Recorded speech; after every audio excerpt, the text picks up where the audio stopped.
welcome back to session 14. We're genuinely excited to be here. This is good. So before we dive into today's session, he was very sarcastic. Sarcastic whoops. It doesn't make sense. No, he was being sarcastic, so I had to whoop in his face. Get in the game, David. Christ. But we are team plaid this week, okay, guys? We need to be together. Yeah, that's Okay, I didn't read Well, that's the your memo. You read the memo. No. You took your jumper off, so that's just silly. Session 14. Recap. Right. Go. Last time, sailing away from a beggar's bowl on the Athena, the beaten and damaged ship you'd found your way back to. Repairs were done and the Athena was sailed away from Beggar's Bowl, where unfortunately, several hours after leaving, you realised you were being followed by a tall, sleek ship manned by a mysterious crew with black sails, normally ominous black sails, isn't it? You discovered that Drazda, the female wizard initiate tabaxi from Fairbreeze, the village that you had previously stayed at, had stowed away on board, but actually proved fairly useful with some pretty decent planning, actually, from party. The Athena was attacked. It was caught because the Athena was damaged. It was travelling only at partial speed by this mysterious other ship manned by a hobgoblin captain of some kind and absolutely stuffed with the same horrible rat folk, those goblins with the salty skin, that sort of flecked appearance to them. The ship was caught and a firefight ensued between the two ships, where actually a combination of eldritch blasts, magic wielded by Drazda and Blue, some really good hiding. It would have worked. I know. I felt so bad. You know what? It would have pulled alongside. It was just genuinely a very shame. good set of rolls from the crew. I'll go on another ship and it'll happen again. You will get your chance. I'll get my cannons. You will get your chance. And actually, it'll be better for the waiting. Just bring it with you into you. Oh my god! I'll carry them over with me. These are mine now. Smuggle them in. Yeah, exactly. They're mine. The fight ensued with the ship, but after doing damage, pretty significant damage to the ship's masts and sails, you actually managed to leave it dead in the water. The captain also taking hits from Odie, your ranger companion friend, who was following along in the ship beside. You'd given her a pretty decent distraction. She managed to get that awkward shot in. It was all looking good. The ship, the Athena, escapes. You spend, I think it was about 5 days, I've got a calendar somewhere, on the sea, where you travelled doing horrendous long watches of fixing and maintenance and keeping watch generally. Watches in terms of just having to do ship work all the time as well. But eventually, about a couple of hours before midday, you arrive at Yibrit, the rock coming into view. So, just to clarify a few things at the beginning, we sort of touched over it at the end of last session. The date is, I believe, the 3rd of autumn. If you remember, on my homebrew campaign, we use what I call a harvest moon calendar, which is effectively 4 seasons of 4 weeks. So 28 times 4 days, however many that is. In my universe, where something says it lives for 100 years, it lives for 300 years. In my season, it's just 30 years travel quicker. The seasons are quicker. You arrive on the day of the 3rd day of autumn, just a couple of days before midday.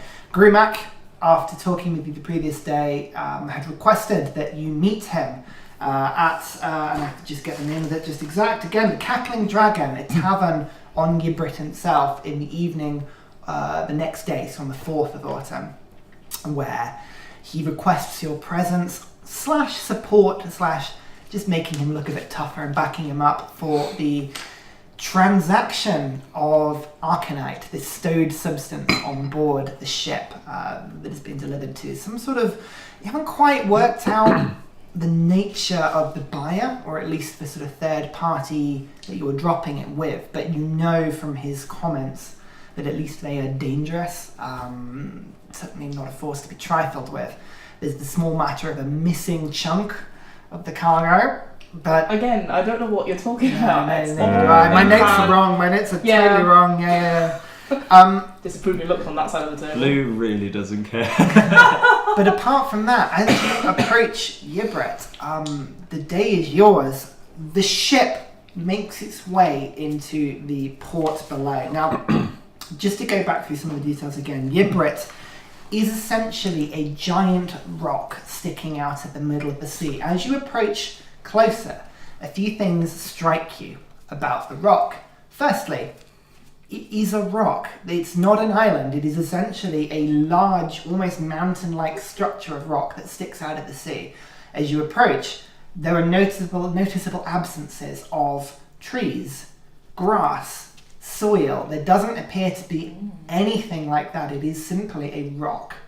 The buildings all made of a combination of various sorts of stones and woods, and actually haphazardly built. You can see structures built all along the sides of the rock. As you get closer, buildings seem to span 6-7 stories high, with entrances at the bottom and then also another entrance at the top, where buildings are almost used as a set of stairs sort of coming in. Have you guys ever been to Edinburgh? This is just a weird sort of reference. If you've ever been to Edinburgh, Scotland's capital, they have a similar thing. Yeah. Scotland, the Edinburgh has a very tall street, I think King's Street or something. No, it's Royal Mile. Royal Mile, yeah, exactly. And there are just so many great pubs on that street where you go into a pub and you descend into like basement -4, and you think, oh my god, I am deep underground in like Scotland, and then you walk out onto the street and you're just down a hill somewhere. It's the most surreal thing. It's a similar sort of look to this place.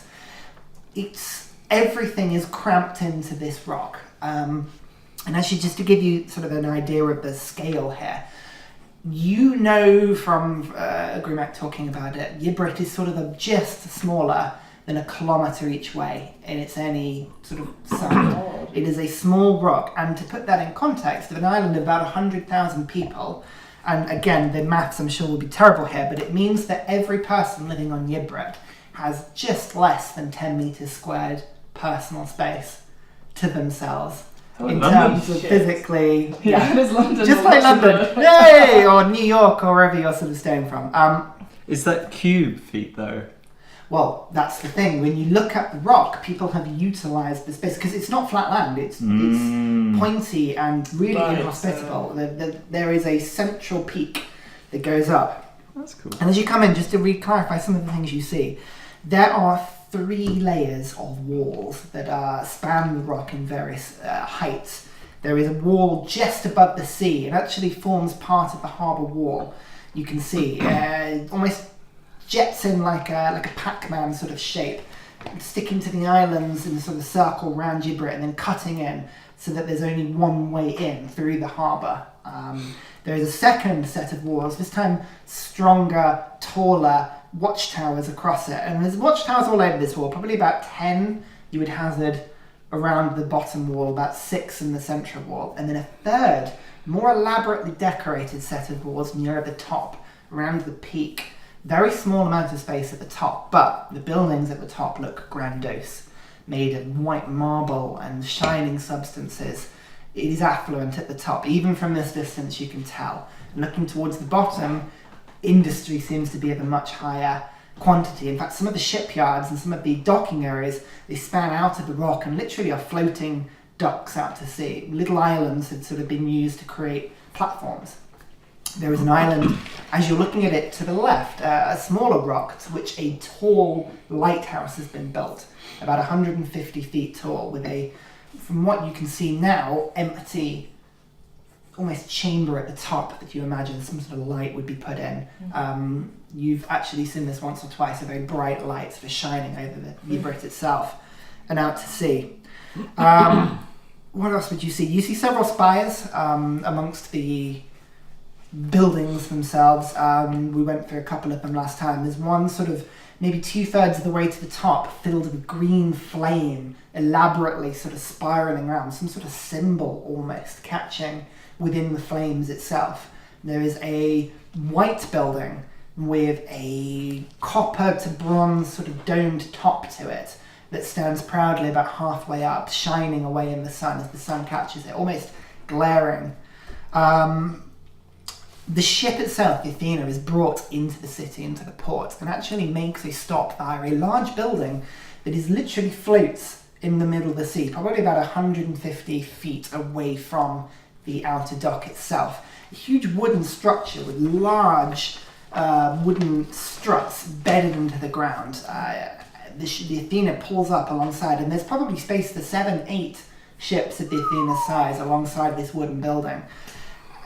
Grumac sort of would have told you before coming into this port that this is effectively the customs house. I'll get the name of it for you. It is called Yibrit's Shipping Administration. It is a very boring building. I was going to say. And actually, this is the bit that Grumac is nervous about. All goods traded and coming in and out of Yibrit go through the administration wharf. Arcanite is an illegal substance. It is not permitted in Yibrit. It has been stowed away below deck. Grumac has done his best, and actually he hasn't told you a thing about where it's being kept. But you get the impression that he knows where to hide something on the ship when he needs to. As it pulls in, you can see him sort of descend, and there are 3 or 4 very sort of drab but formal looking individuals sort of waiting, just a collection of types of people dressed in sort of grey robes, bedraggled and formal, but not much care been put into them, all with quills and books. Grumac sort of goes down and shakes their hands and waves to a orc individual. You can see actually his disposition is very rugged and animalistic, this orc. There's none of this sort of half-orc impression that Grumac gives you, a sort of wild side to a regular humanoid build. This orc, large fangs, green skin, hunched over, and actually looking quite ridiculous in his sort of robes. He's sort of writing to a book on the table. He waves at Grumac and kind of gives a snarl, which you're not entirely sure is a friendly grin or not. As the clerks are invited on board, and they proceed to do a full sweep of the ship, effectively being guided around by the crew, logging all cargo in and out. Right. Can I ask? The place I put my Arcanite, would I assume they would go there? You don't know. Okay. Cool. I'm not going to do anything about it just yet. Okay. Yeah. Fair enough. Shit. It takes about half an hour for the ship to go through. You see them descend to the decks. They take logs of everything. And actually, Grumac does ask for your help at some point as the first deck is examined, where the Amber Crown cargo was stored. Okay. Various sort of goods and what did we say it was? It was sort of fabrics and lots of not trinkets, but just stuff. Trade goods. Yeah. Very generic sundries of some kind. Yeah. Okay. Typical. And your help is required to sort of log things in and out. You would have been through this at some point with Grumac. 60-70% of the stuff you brought has gone, but what you have, and actually there's a certain amount of Grumac. He doesn't exactly sweet talk the clerks, but he does a very good job getting them to ignore some areas of the ship by saying this is the damage and we got attacked in this place, and with his sort of level between authority and charmingness, he manages to sort of dissuade attention from certain areas very well. And actually, Aubrey, you would have noticed that they don't appear to have gone down to the bottom deck of the ship. It appears to have been, if not hidden, then at least smoothed over in some way. You don't know how. Amazing. About half an hour later, they've made their way to the top, and they start to do sweeps of the rooms at the top of the ship. So you see them disappearing into Grumac's sort of quarters and towards his areas. One of them making its way towards your quarters, where your sort of goods are kept, effectively. You can see him as a very sort of scraggly human, a lady probably in her late 30s, already aging grey hair, stooped sort of disposition. You can see she already wears thick glasses that appear to have cracked on one lens and not the other. She sort of goes around and goes, yeah, so who was staying in this room? The 3 of you, I imagine. That's right, yes. Yes, and is there anything here that you need to declare into your bread? No. Well, what do we need to declare?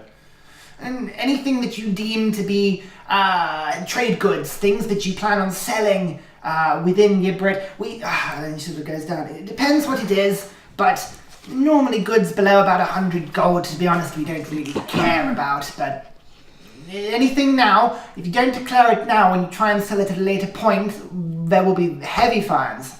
I sort of pinch the edge of my now, I imagine, quite bloodied and ruined chainmail. Yeah. And go, I will inevitably be trying to sell this, but I doubt it's worth 100. Personal goods are absolutely fine. No, I'm looking for the sort of trinkets and other things that you plan on selling. Imports, exports.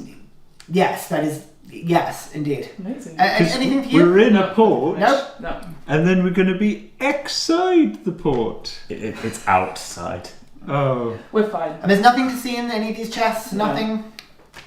No, just, You are welcome to look. just frogs and hurdy-gurdies. I'll do cursory look, yes. And she goes and opens up your sea chest. And yeah, you can see... You've probably done a very good job of storing everything back. The military side of you sort of logged in. I stand there with a bit of pride. So there would be the other side of it is just going to be the heavy crossbow that Grumac lent. There's the old longsword in there. Yeah. Most of the stuff in the explorer's pack, as well as the coin. Fair enough. She sort of like casually toys through it. It's dirty, and you can clearly tell she doesn't really want to get too involved. Perhaps she'd had bad experiences rooting through people's goods. So it goes in. Oh yes, I assume you're all travellers of this sort of kind. There's nothing you need to declare. No, nothing. Make a perception check. Oh yeah, sorry, the dice. I just realised I got no dice. Look at that. Oh, what? Actually, that was an 18, so you don't need to roll anything. 18. Oh, forgetting that I do, but I do have to roll against I'm it, probably sweating and now. you know exactly why. What did you get? 18. 18. She looks at you, and there's a moment where she says, "Which one is your chest?" I point to my own. Yeah. Well, I will do a spot check if I may. Of course. She goes in and sort of eyes you up as she opens the chest. What sort of thing does she see in there? Literally, probably a stone of good luck and a 1 gem. Religious symbol. The Trident I've got. stone of good luck, I would imagine, would be on your person. Okay. Because it's an attuned magic item. Then in that so, case, yeah. Not much. no. A lot of gold. She rifles through it, and actually, even you guys with your passive perception, you would notice that she's giving this chest much more attention than she gave Theren. So for whatever reason, something about Aubrey's disposition has sort of either intrigued her or she just rifles around. It's in the prison wallet. I just stare, but I keep my judgments to myself. And she looks over, and you, anything that you to declare? As I showed you, I've got my frog, which is a bit weird, but I'm not selling him. He's called Theren. Yes. Say hi, Philip. Maybe she sort of... Where did you get that frog? What visa do you have for it? Melis. Melis, and she writes down Melis. And I assume it's through a disease and doesn't need to be quarantined. No medical examiners. I hope it is. Yeah, we're all there going, oh shit. I rub it in the... No. I said, you must need quite a lot of stuff coming to and from this city, right? Yes, you... Nary an item goes through its ports that you wouldn't know about. When we do our job, yes. Are you familiar? Sorry guys, I'm rambling on a bit here, No. but I'm starting an investigation and it's going to go on for a while. Oh my god! Detective Blue! Are you aware of any strange, rare metals? Metals? Yeah. What do you mean metals? Like, I'm quite busy, you know. let me what show looking you. for? I bring out the hurdy-gurdy Yeah. and take off the back bit and So- show the wheel. Looking at it, she looks at the hurdy-gurdy and she's like, this is exactly the sort of thing I was looking for. This is an expensive item. What are you planning on doing with this? I'm not selling it. It's Yes, a but personal it will be good. logged. It will be logged. Tell me, where did you get this created? My dad created it. Okay, and what's his valuation? Priceless to me. Purely sentimental. She writes down, 2,000 and sort of crooks it off. Whoa! No, Copper God. pieces. He would not be separated from the thing. It is purely for personal use to ply his trade as a bard. Anyway, look at the metal. Bards on this- don't normally keep this, and she points towards the metallic substance. That is sky iron. That is... You know it's called that. Great. I didn't realise that was Yes, a common thing. that is on my list of regulated goods that come in and out of the city. This... Yes, is there any more of this? What else? And she starts meticulously opening your I go and say, there's no need to go on with this. It's purely sentimental value, my friend, and No, if she can help, I need to know. Make a persuasion check with disadvantage. Because Blue is actively countering this. idiots! What? Disadvantage. Oh, Jesus, that is only a... Oh, wait, hang on, wait, persuasion? It's a 12. Natural 20. She looks at Blue and is like, just leave me to my business, please, and sort of takes you away and opens your chest up. She's looking intently at this. I would like to... So she's already started looking. I got it with advantage. Oh no, I was going to say, and in the silence, Theren would like to go to Aubrey and just sort of whisper, I know what you're trying to do. Do you though? And I very much suggest you quit while you're ahead. I don't know what you're talking about. Of course you So do. she, Neither of us are gonna with get in trouble. advantage, got a 6 and a 10. Which does not beat your stealth check from before. So she rummages through this chest, very dismantling it effectively. Oh, Sort of okay, careful with looks that. away. That's hard to put back on. The knick-knackery, the haberdashery, everything is sort of just that she investigates. She one or two of the little bits, some of the flowers or the food substances, the mallets. She sort of sniffs out and goes, no, you'll have to. That won't come in. That will not come in. That will infect the food stock. Okay. And sort of goes through it and looks But down. the Scion, you've seen it before. Yes, of course. Okay, I'm looking for it. Where can I find it in the city? Where do you think? Go to the Firebrand Anvil. That'll, Firebrand, yeah, thank they will you. have lots of things up there. If not, try the Merchants Guild Hall. Literally, I've got a job to do, okay? Just leave me to it. And she goes through. Right, is there anything else you...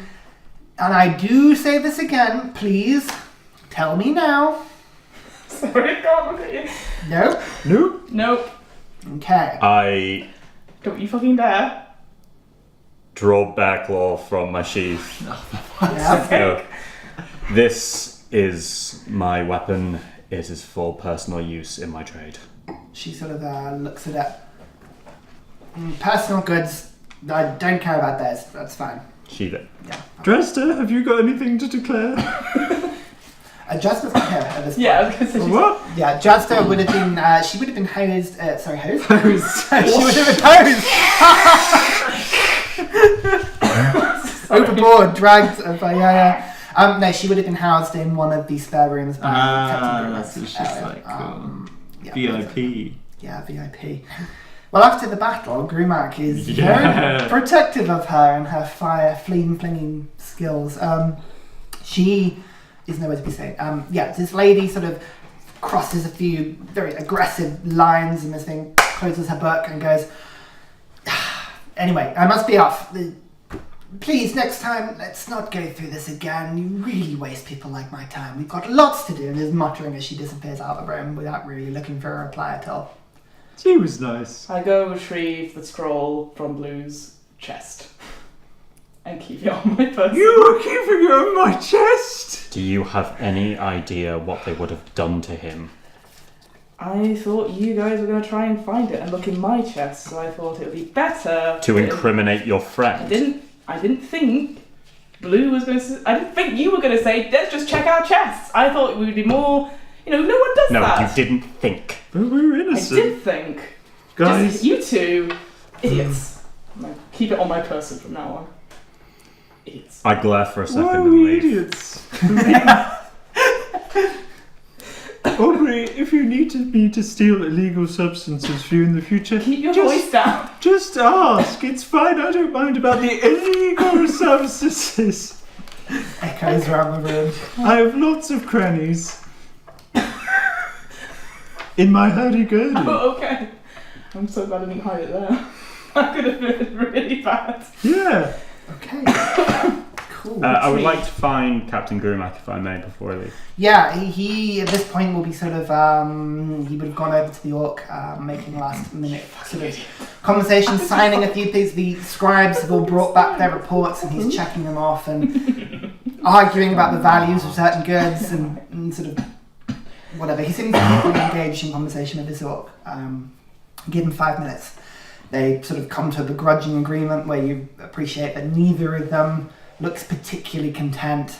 And Grumac gets out a large portion of gold and starts counting it out. You see him count various quantity of gold out, sort of hits it on the table. The orc sort of counts it through meticulously, puts it to one side, signs elaborately some sort of scroll and wraps it up and gives it to Grumac, nods and leaves, heading towards their ship again.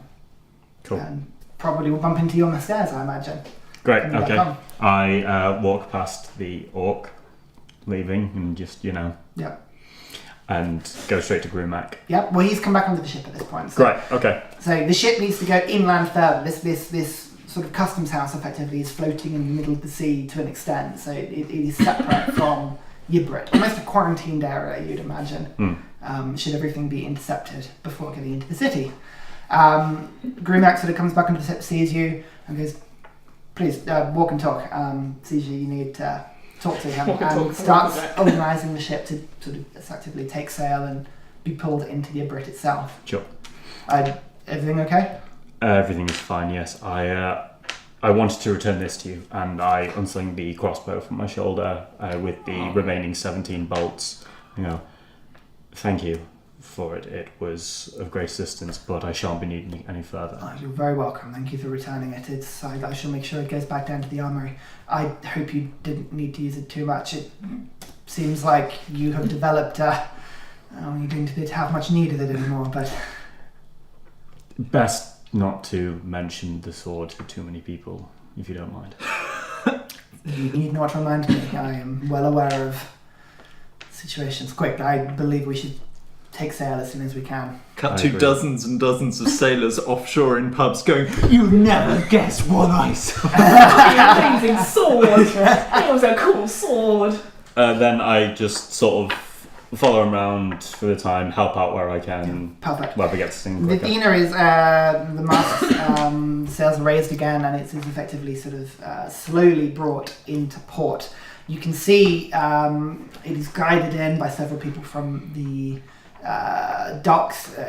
Grumac seems to have a predisposed sort of place that the Athena will be docked. Clearly the customs house is given, and actually he sails it round to the far side of the port, and you can see above on huge wooden structures this wooden ramp that sort of goes probably 50-60 feet and then hangs 50 feet above the sea with cranes either side of it, large industrial cranes, and actually the Athena is pulled into port below it. You see waiting at the dock, sudden frenzied interest of sort of 10, 12, 14, 16 people make their way from the local buildings. There's a tavern on the shore that they come by and start making themselves really noisy, offering, silver and I'll help you get your cargo off. Yeah, quick, I'll do it as well. I'll do it for 5 copper. No, you fucking weren't. We agreed. And they start bickering, and Greenmac's like, and then starts handing out several silvers and golds and sort of places and gets enough help for his crew, and the cargo begins to be unloaded. You can see it's all taken to one of the warehouses on shore. There appears to be 8 or 9. I think it's actually 9 warehouses along the side of the dock. I'll just double check, because I want you to be consistent with this, so you know what's happening. Here we go, 9 warehouses. It's taken to the closest one by the cranes effectively down there, and you watch the ship begin to get unloaded. At some point Captain Grumac nods to you all and says, and so we meet again. I do hope I see you again. Your time is yours now. Please do not feel like you have to wait any longer than you wish to. And you wanted us to meet with you? Tomorrow evening. That was it, at Yes. that pub you mentioned. An hour after sundown I shall see you there. We'll see you there. The Cackling Dragon, you do Cat remember this. dragon, It's almost like I've written it down, but I couldn't find the page. Metaphorically. You both remember, right? Yeah. Yes, Okay. I remember. Fantastic. Captain, Yes. the nearest blacksmith, please. Blacksmith. You want to make your way into Yibrit itself. It is a place, the Firebrand Anvil. If you head into the city proper, follow the main streets up. It's very difficult to miss. The smoke is fairly obvious from a distance. I will warn you. How best do I put this? Citizens of Yibrit are free to come and go from the city as they please. We are in port, but that does not unfortunately mean that you have arrived in Yibrit officially. You will need to go through the main gate. If they ask you for a entrance fee, then unfortunately that is effectively a gate tax in and out of the city to all non-citizens. It is officially, let me just double check this, it is officially 5 copper per person. Oh, okay. If they ask for more, don't try and fight it too much. The city guards are known to be Yes, if I'm going to go. unsupervised at the best of times. Don't let them stamp all over you, but at the same time, just don't get yourselves into trouble before you've arrived in the city. We've come this far. Just a heads up. I have had trouble with them in the past. Are they racist? At this point, he goes a little bit shy, and he's a little bit, yes, unfortunately. Ooh, how are gnomes treated? He's sort of well enough. Why? Good. Don't bother. Just look after him. Okay. I reach in beneath the chainmail and pull out the symbol of the order that's around my neck, just so it's hanging there and is visible. He sort of looks at it, and you might want to put that away while you're here. Mm-hmm. Just Why? as a heads up. How best do I put this? 3-4 months ago, the order were on order of the council forbidden from setting foot on Yibrit. Hot diggity damn! It. Well, It is the job of the order to safeguard Xerieos. Why would they be banned? For that exact reason, I believe they ruffle feathers of some of the wealthier people in Yibrit. A few treasure exhibitions, a few shipments dispossessed by the order. It had been brewing for some time, but I believe the political will at the time were very keen to get the order forbidden. I believe will be fine. From what you've said, you are officially not exiled, but outside of the order's interests for at least the next few years. Just don't make it too obvious. He sort of gives you a look up and down, and you look armoured, but there's not much in the way of insignia on what you have. Maybe apart from your shield, it's maybe someone might put 2 and 2 together, but your symbol, I would keep that hidden if I were you. I tuck the symbol back in, muttering something about greed and avarice. At this point, he comes over, he pats you on the back and just says, oh, Good boy. I want to be careful with what I say, but Yibrit is a city. It is vibrant, it is decadent and greedy, but there are multiple opinions, individuals here. Before you cast judgments, why don't you go and talk to a few people? Spend some time here. Give it some time. If you still believe what you believe, then perhaps you can do something about it. I will. I'm just proper smirking throughout all of this, like, tee. Until tomorrow, then. Nods. Yes. Take care of yourselves. Don't get into trouble. At this point, he disappears and goes and makes himself busy with the cargo being unloaded. But what would you like to do? I'm heading to 5 Round Anvil. Are we splitting up? Maybe we talk about this before we Goodbye! Okay, so we all walk off the ship and we're just stood on the side. Drazda. Is Drazda around? Drazda at this point gets out of the boat and She's the It's most sort of is wholesome looking- thing in the world. She won't survive here. very, very lost, very bewildered. You can tell she is totally out of her comfort zone at this point. She sees the 3 of you stood over, makes her way and actually sort of huddles by you and just sort of looks up and What's the plan? Yes. Well, you want to... Oh, well, I have a few things here to take care of. I need to go to the Firebrand Anvil and then to the Scriveners Guild Hall. Okay. You have some... And I kind of overheard this at a distance, but am I right thinking like a revenge plan that you're plotting? No. We'll think about. We'll rest on that. I But mean- I have some other dealings which I'd rather do by myself. As long as you're okay looking after the cat person. Oh, she looks after us. Drasta. It's very important Yes. to get names Yes, right. it is. She So- sort of, at this point, he's very much keeping close to Blue. You can tell there's a sort of... Your responsibility. Aubrey, She gives you a scowl. Fine. we're not... I don't care. We've shown we're not comfortable with your actions, but you're our friend and we will support you. It's your decision. I just need you to trust me for this one day, and I will have it all sorted. I promise. If you need help, say. We will be groaning the whole way, but we will help. I appreciate that. I'll Okay. walk off.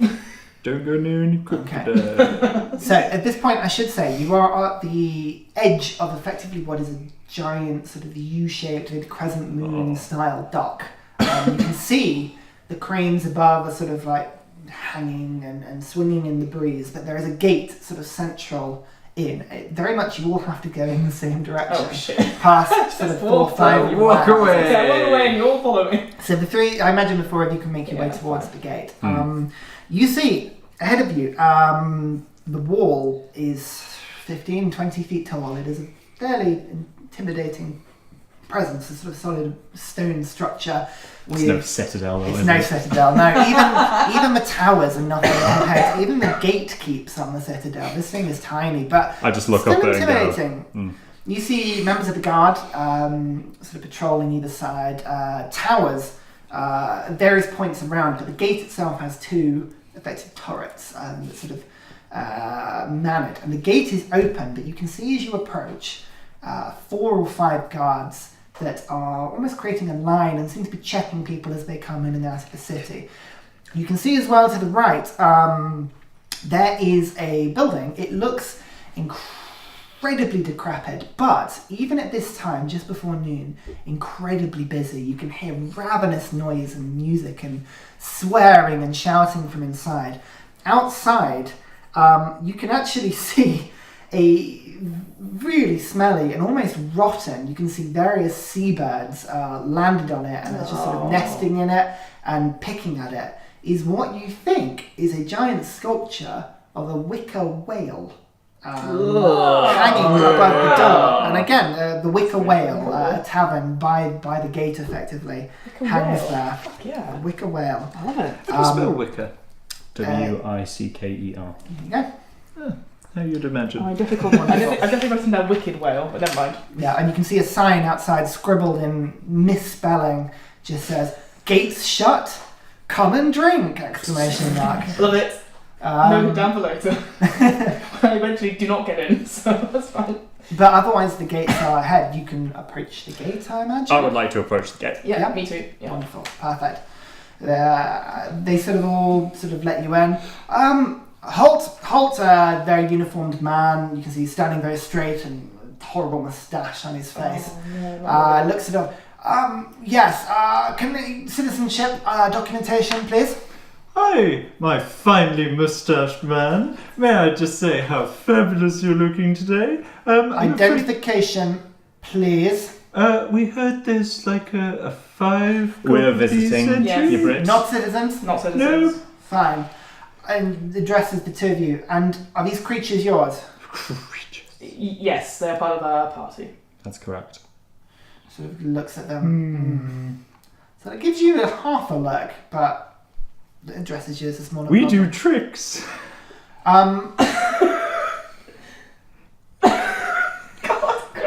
We don't The wish performers. to take any more of your time than Yes, absolutely we'll- necessary. yeah. Our captain informed us that it would be 5 copper pieces, is that correct?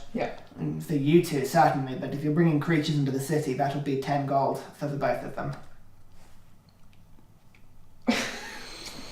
Sorry, creatures. You can see at this point another guard sort of lazily wakes his way over and just sort of stood there, just sort of smiling to himself. Let's fucking kill him.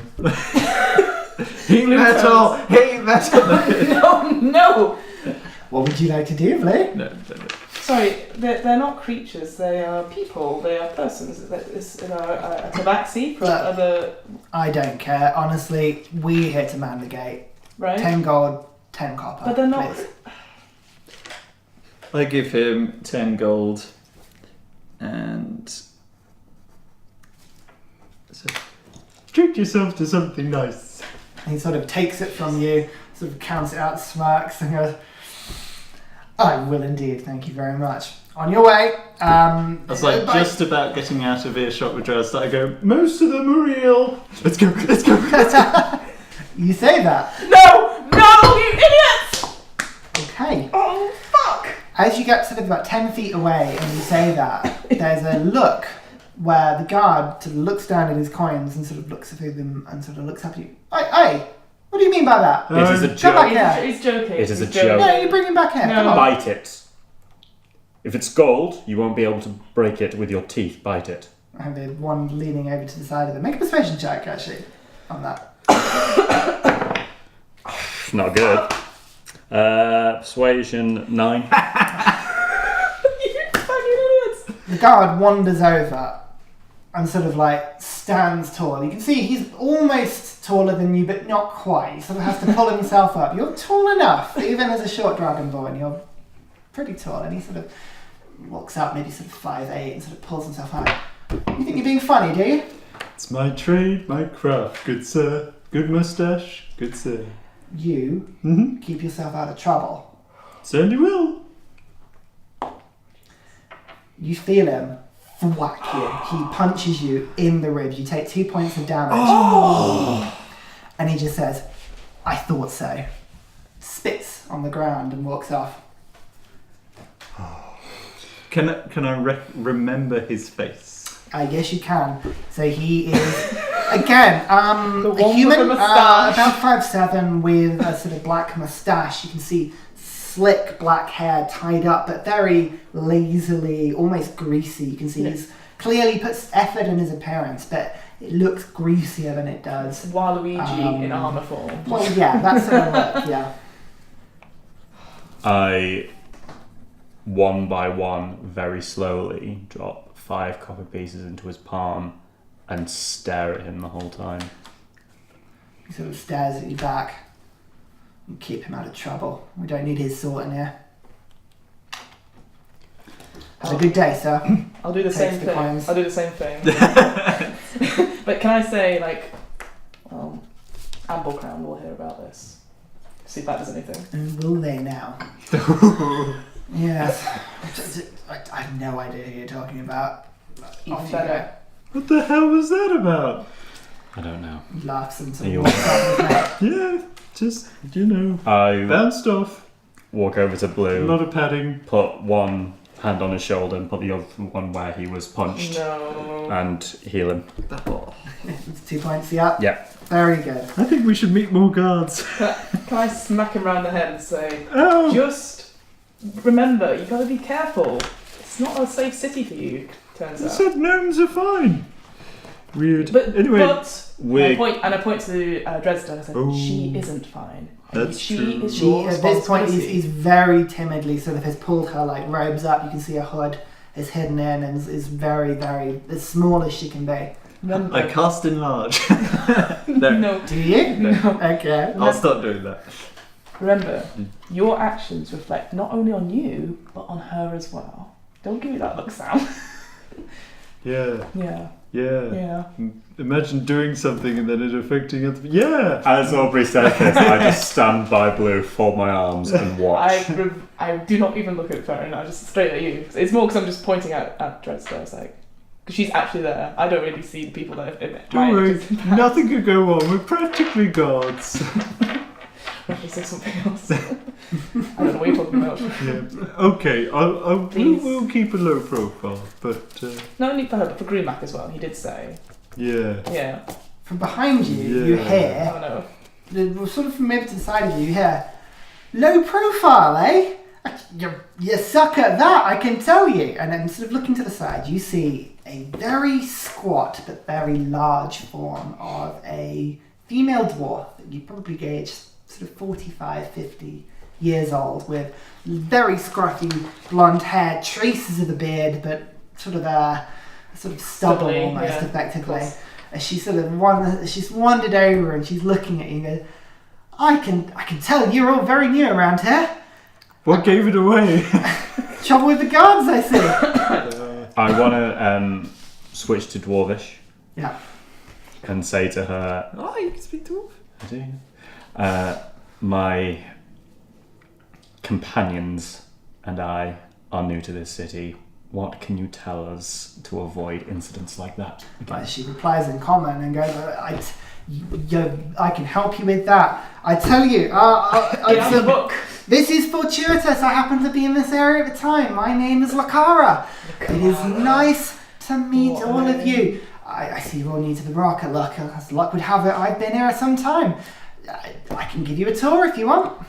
Ooh. That's very kind, but we actually have business. We've got things to attend. Come on. I'm sure I can show you things. I can show you all the good places. It seems like you could do with a tour. Oh, I know this place very well. Very thank you. What about you guys? I mean, certainly someone to help us to get where we need to go. We need to go to... Where is it you're trying to go? Well, I like you. Yeah, I quite like your plan. Go to the Firebrand Avenue. We need to go to Firebrand Anvil. And then Scrivener's Hall, which dresser you might be interested in too. Lots of books and things. That's She right. looks up. Arcane arts. Eyes widen at this point. You can So- see if you can get those scrolls copied into your So the Anvil, book or whatever. then the Guild Hall. Anvil. I can take you there, of course. Yeah, follow me. Is that a full tour or just I can show you? I would We just can like make to it go up to on the Anvil. way. We can make it up on the way. And she sort of Show wanders us off. everything. And she leads you into the city. The first thing that gets you is at this angle, it is in shade. The rock looming above actually blocks natural sunlight. The streets wind up stone and buildings are crammed in at every side. Every angle you see is various combinations of terraces and houses. Everything has sort of been shoved into any space it can. You can see rugged rock has stopped the houses in some places, but others it's been built round or in. Some of the buildings almost seem to have been dug into the rock as much as built on top of it. You're led up a sequence of sort of a main street into the middle of the island. You can see it is busy. People are running around, the noise, the dirt, the smell, the filth. It's just that smell of people.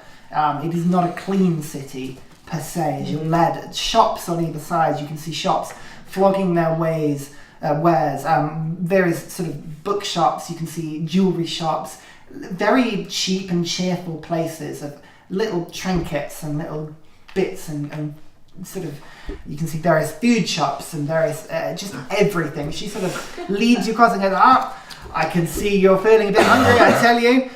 You should hold on to yourself. The bakery, you gotta wait for the bakery. The food they do there is divine. Well, it probably is divine, who knows these days, eh? And walks you up. You walk past a couple of sort of noticeable places, actually.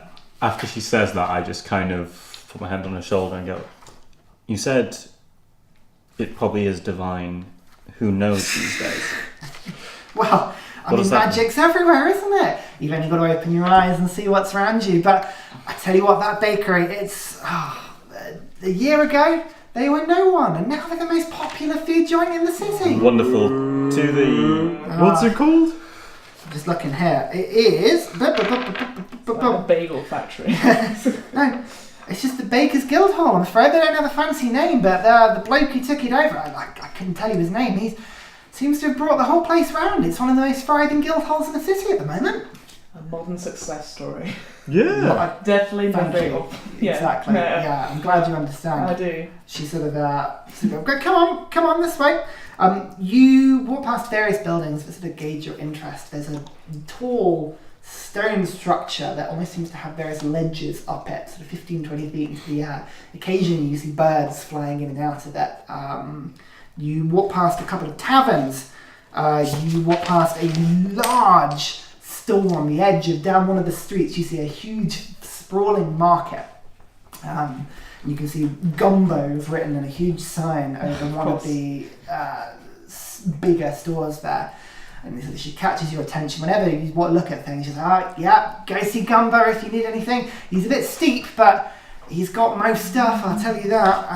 You sort of walk up, you see various little side streets. At one point you see a very smelly building, this blooming steam from the tops of it, with a swinging toad sign outside of it, merrily drinking.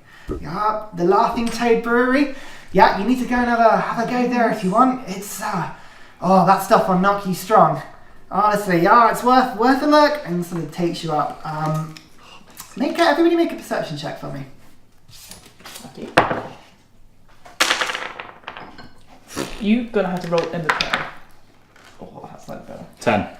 14. 14. Aubrey, actually you probably would know this seeing as you've been here before. She's leading you not the most direct route. She's taking you on the tour. Yeah. And you sort of climb into the city. No, I lean to her and say, you realise this is what happens. In other islands there's called like taxis and tourists, and they take the tourists on the longest route and then expect a large fee. Well, then it's a good thing I've not agreed to give her any money, isn't it? Oh, she's just going to expect money. You watch. You walk sort of a bit further up the hill. You see to the right of you a large square, and across it are some of the biggest buildings that probably Blue has ever seen. The Citadel is a large structure, but even some of these buildings are threatening it in size, and actually having them so close and in such proximity gives them a bigger feel. This square, you see a huge white structure made of brilliant white marble. You can see pillars, a large stone staircase that goes sort of up it, huge door. You can see a domed tower. The building probably goes about 120 feet up, and then another 50 feet on top is the most brilliant brass and copper dome that you saw from outside the city. You can see to the next of it a much quainter but more ramshackle building made of wood. It just seems to have structures of stables and horses, but it's huge. This place, it looks like a tavern, but is massive. And she goes, yeah, you'll have to go in there sometime. That's the religious quarter. They've got most of the buildings there. That marble one, that one that's somehow far cleaner than anything else here. Yeah. What is it? She sort of looks at you. You should know what that is. That's the Cathedral of Perith. You should know what that is. Yeah. I tell you what, though, that's not the one you want to go. It's a bit down on its days these days. And she sort of points to the left of it, and you see a smaller structure, a larger ring, almost made from sort of 20, 25 feet wide. But the structure is huge, like a sort of Colosseum in shape. And you can see guards outside, banners floating down it, and it looks much more populated. People are streaming in and out of there. She goes, that is the Cathedral of Xanor. Now I tell you, Perith is a bit stuck up in her ways, a bit old-fashioned, but Xanor, I tell you, they know how to throw a service there. Oh, tonight they have one of their fights on. You should go and have a look. You all look tough. Do I know anything about Xanor? Make me a religion check. I would also like to make that check. I wouldn't know. 13. Unnatural 20. Unnatural 20. That actually works quite well. I know about the heathen gods. Let me get my big book of homebrew gods out. Let's have a look. So Xanor, what would you know about him? Aubrey, you know a little bit about him. Yeah. The sort of common stuff per se. He is commonly depicted as the god of the dwarves. He is effectively the sort of all-father, the creator of the gods, the dwarves who sculpted them of stone, and is their eternal protector. Generally he's seen as a loyal and honourable god, a god of war, but a god of fair contest and sort of military might. Theren, you know a little bit more actually. He often is, and you can actually see some of the statues outside, is pictured with a large warhammer. This warhammer almost as big as he is. The famous warhammer Gamut. he is said to have killed the king of the ogres and the king of the orcs, where this god is infamous in his tales of destruction. You know from a slightly different point, he's definitely seen as a heretical influence on Paris. True sort of sense of justice and order. Xanor is more of a, he likes fighting for fighting's sake. He's he will have a square fight. He'd go to a tavern and wrestle, that sort of personality, where Perith is much more of a focused, like a true path, a reason to fight. Would you know anything else? Disapproval. And what's the Order's take on Xanor? That really. The Order respects other gods to a point that it will leave them alone, and Xanor's probably in that category. He's definitely seen as a good god, but he is not the approved god per se. Your followers of Perith. The unruly brother who's gone off the rails. Yeah. But anyway, come on. She sort of I'm leads you just forward. stood staring at the cathedral with my jaw hitting the ground. The thing's massive. It is made of beautiful marble. The thing sort of wrapped up a very sort of godly look to it, effectively. It is intimidating. It is decadent in a sort of weird way, but in a very refined way. Very delicately put together. And the dome on top shines with a reflective brightness that almost seems brighter than it should be. It is almost a mirror under bright light. Even when actually you look up, the area above it is in shade. It seems to reflect more than it should. There, you sort of, as you're walking along, the dwarven lady sort of looks back and goes, "Come on, you coming? Chop chop, you want to go to the forge?" Weapons, forge, let's go. There's lots to see. You'll do it all in time. How Come far on. away is the forge? Is this taking... Oh, we're not far. Come on. Are we far? Are we far? I don't know if I've ever been to the forge, to be fair. Make me a history check. Let's see if you remember. What do I remember? Oh, that's natural one! No You've never sense of really been to the direction. district. Yeah, No, you don't know. It could be next door. She's taken you in a bit of a roundabout route Yeah. and you've lost your bearings. Can I just say to these guys, look, I'll catch you guys back up. I'll meet at the guild where Odie and Vincent are. Oh, the Adventurers Guild. Yeah, they said they'd have rooms for us if we ever needed them, right? Ooh, So- yeah. So let's just meet back there. I've got other things to do. I do remember things, even though I don't take notes. I remember the important things. Okay. So you yeah, I'll wander off. wander off. Okay, we'll do maybe in a second. Yeah. You are led on by Lakara. I reluctantly allow myself to be dragged away. I got it written down, but you know when you're going through different books and it's like Lakara, Drazda all over again. She sort of takes you along, and again you sort of climb and then you start falling. Different shops on all sides. You see near the Divine Quarter, or the sort of the religious quarter, you see a much more set back building. It looks regal, but almost it's been built in a very opulent way that's designed almost not to be seen. And you can see the thing that immediately grabs your attention as you walk past are two statues of fierce hobgoblins outside it. And you can actually see, does anyone speak Goblin? And you speak Dwarvish. Yeah. So you would see in Dwarvish below Hobgoblin Embassy. Oh, amazing! Below it. You continue walking along. And actually now you start to walk past and through what appears to be a quarter of larger buildings. Trade is being done here. A market, but not the chaotic market you saw before.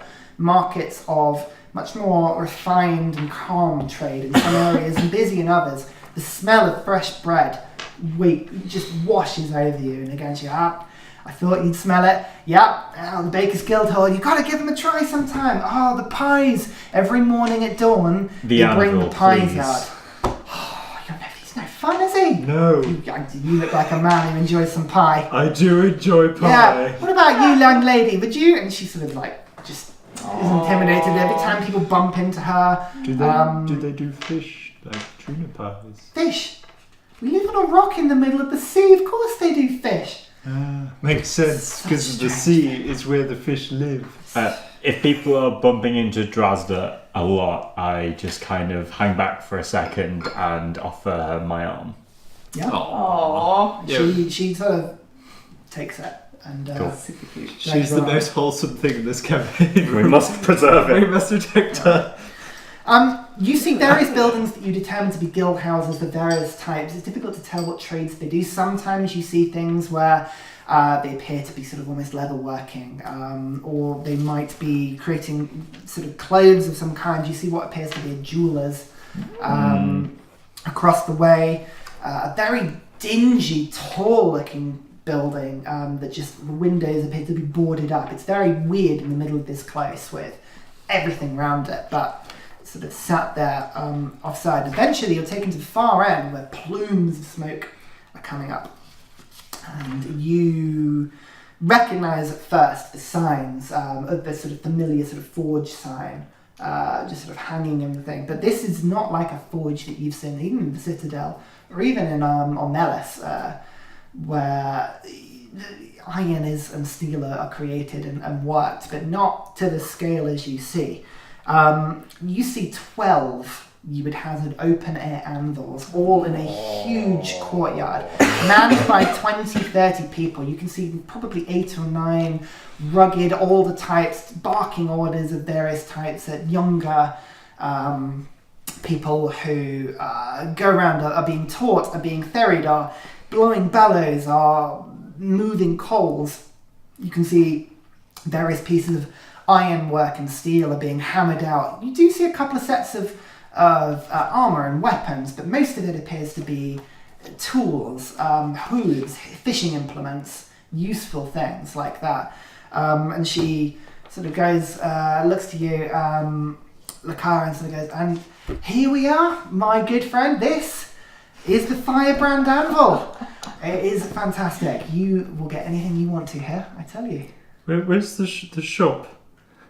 The shop part of it? You've never been to Yibrit before, have you? No. This is the Metalworkers Guild. So this building houses and is affiliated with every single guild worker in the city. Any metalworker that comes through Yibrit is probably associated with this building. If you can't get in here what you need, they'll at least tell you where to get it. Okay. I mean, he points around. There's enough forges here. I'm sure someone will make something for you. Why? What are you after? It's more like information. Information. Coin pays here, I'm afraid. You're going to have to see what you can get, but they all look hard at work to me. Everybody has a purpose here in Yibrit. Okay. What Thank were you. you going for? Armour. Okay. Cool. Fantastic. Let's go in. Let's. Yeah, of course. And she sort of like wanders into the guild. We. We still need someone to show us where the Adventurers Guild is in the Scrivener Hall. Words ring Yes, I true. suppose we Aubrey do. was right. Aubrey's not here. Aubrey's not here. You see various people sort of clock you come in. Nobody really stops working. You sort of make your way over towards the back where some of the suits of armour are being hung up. But actually, Lakara sort of grabs your wrist and goes, no, you don't. Trust me, I know who to talk to. Pulls you over to the side and towards another squat dwarven individual. This creature, again, you probably guess he looks sort of 50, 60, huge bushy red hair, thick beard and hair just all over him. You can see the sweat just streaming off his brow. Unlike the older figures, is by himself just hammering at what appears to be a sword of some kind, just white hot. Every now and then he sort of puts it back in the fire, bellows himself, takes it out, smashes it. Appears to be very intently working. She sort of goes, Fargrim, it's been some time, you utter bastard. And he sort of looks up and goes, Lakara, what are you doing here? And sort of looks at you. Can I help? Yes, actually. My friend here is after some information. I was wondering if you were available for trade. Yes, I guess I am. Give me 2 secs. And he sort of puts the sword. You can see he hammers it a couple of times, sort of inspects it, sort of mutters to himself, and sticks it in a huge bucket of water that spits and snarls as the metal hits and just cools away, evaporating at the water. Again, he takes a cloth, grey and brown at this point, sort of dragging it over his forehead. So the eyes you both up. Right, one of you's information and one of you's trade. Which one's which? You go first. Do you have splint mail? He sort of looks at you. Your information then. Sky Iron? At this point, his eyebrows raise. I'm So looking that's fine. for it. Look, where did you get this lot from? And she just picked him up by the gates. It was a lucky coincidence, wasn't it? I'm always bringing you customers, aren't I, Faragrim? And he's, just give it, right, anyway. Splint mail. Yes, and if possible, I take out the old longsword that was given to me when I left the Citadel. Like, if possible, I would like to trade this in and this armor I'm currently wearing for it as well. Okay, yeah, that sounds like something we can do. He sort of looks you up and down. That armor's taken a bit of the beating. It's been a very long adventurers of week. some kind? Yes. He sort of nods. When you're not forthcoming, so I'm looking for a player's handbook. Do you mind if I just grab one quickly? Thank you. Yeah, I was a bit falling Yeah, out. that sounds I Yeah. was going for that one. he sort of nods. It seems to accept your sort of what a week and sort of leaves it at that. He doesn't probe too far. Yes. Anyway, Fargrim. Theren. Fargrim Firebrand. This is my guild hall. Yeah, I'm not so sure why Lakara always brings customers straight to the guild master. I do have other people, but now you're here. That's quite nice. Sort of looks you up and down. Splint mail, yes, it's something I can do. Just regular armor. You can just protect yourself. That's right, yes. So it looks up and down. Splint mail is it's a bit out of fashion. Are you sure? And sort of come with me. Come in. Leads you into the sort of interior building, and actually, now that you come in, it brings more of the citadel that you're used to. There are weapon racks all along. You can see swords, axes, maces, all delicately wrought in different styles, each one with a different sort of crest or brand at the bottom of it, like a seal of some kind. You can see actually from his clothing a flaming hammer sort of been put on various points of his armour, and some of the weapons have different symbols, but you can't see any with that until he sort of leads you to a back room and opens it up with several keys that he unlocks from a sort of big keyring belt, opens it up, and you walk into a room with very fine looking armour. You can see full racks of full plate armour, 5 or 6 of them of various different types and sizes, chain mail, studded leathers, all sort of put up, fine looking weapons. Again, right, well this is my lot. You look like serious adventurers. I'll hazard a guess that you need the decent stuff. Blue just says stood in the doorway. Please, I don't mean to probe, but most people who need to protect themselves go for full plate. It's much more protective, right? You on a budget? What sort of budget are you on? Yes, it's a matter of coin, or rather lack of it. Yeah, so, well, that's fair enough. It's good that you're up front. He sort of thinks to himself and pulls various bits down, and eventually gets, after sizing them up a little bit, pulls down a big, heavy set of leather armour that all the way down it, long strips of metal have been sort of forged into it. The thing is very delicately put together. You can see movement is still available because of the way that the armour sort of flexes round the leather with the various different pieces of, how does it describe it here? Yeah, flexible chain metal, sort of in the sort of weaker points, big strips of metal. It looks much more reinforced than the armour you've got. This is splint as we know it at the moment. It's certainly will keep you a bit safer than what you've got on now. It's a chainmail, it looks like. It's That's right, pads it yes. up and down. There's nothing we can't iron out here. We need bumps and dents, but he sort of thinks about it. He says, "Oh, what have you done here?" And there's a sort of a patch by your side where the chains are broken slightly. Just stands still a sec and takes his hammer out, and you can see him sort of thinking for a sec, and the hammer glows hot white in his hand, and he just smacks it. You can see there's this huge imprint of white light all up your armour. You feel the heat, almost uncomfortable, as your armour sort of shrinks and moves, and you look down and the light's gone, and it's just fixed where it was. He sort of, yeah, no, that'll work out. That's fine. That's a freebie. We can do you splint. 200 gold is our usual fee. Are you saying you want to trade in? Yeah, I hold out the old long sword, bear claw still very much in the scabbard, and there's this. The weapon works fine. You're welcome to try it. It's simply been replaced. Sword is a sword. I understand that. That's fine.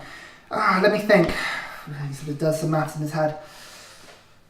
You understand, I can't give you full price. We have to sell it off ourselves, but I could give you 30 gold in exchange for what you've got here.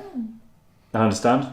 So I reach into my coin purse at my belt, take out 17 platinum pieces, and put them in his hand. Yeah.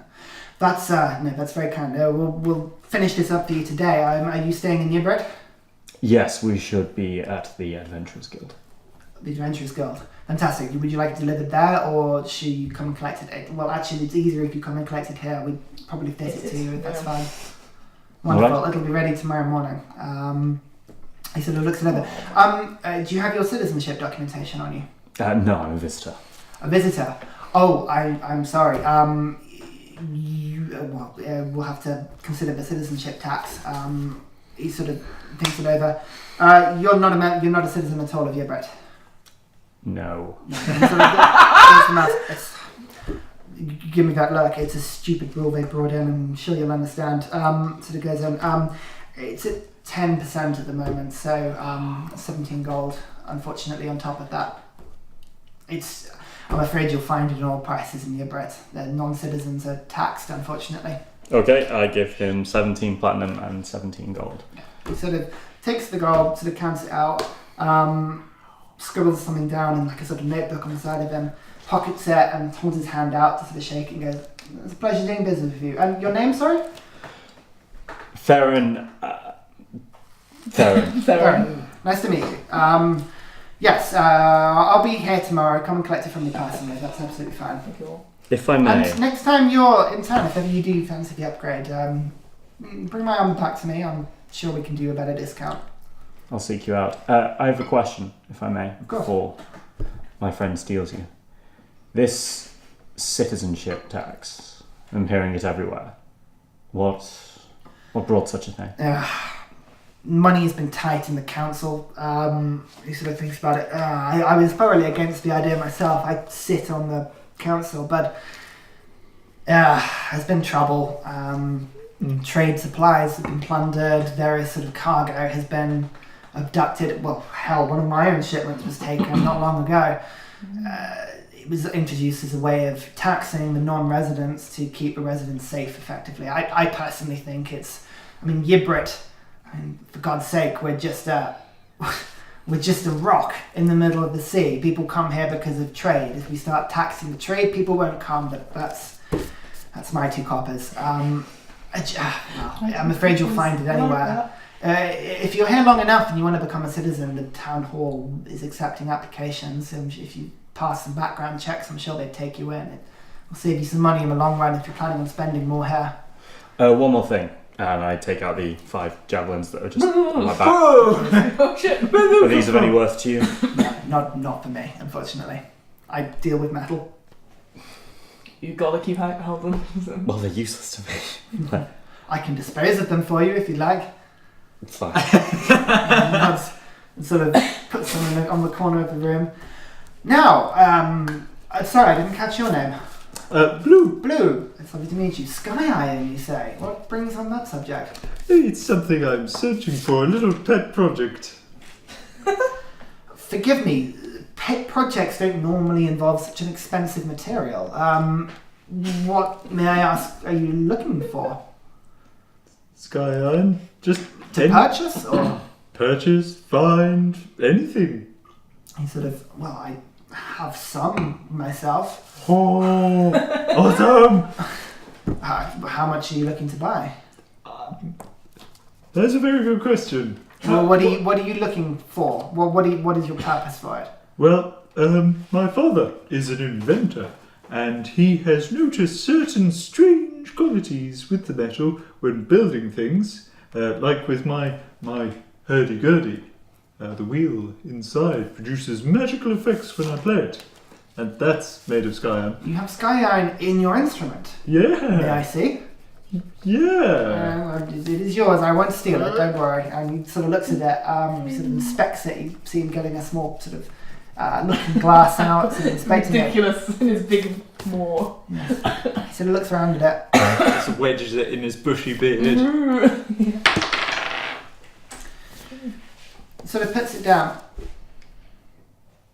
This isn't sky iron.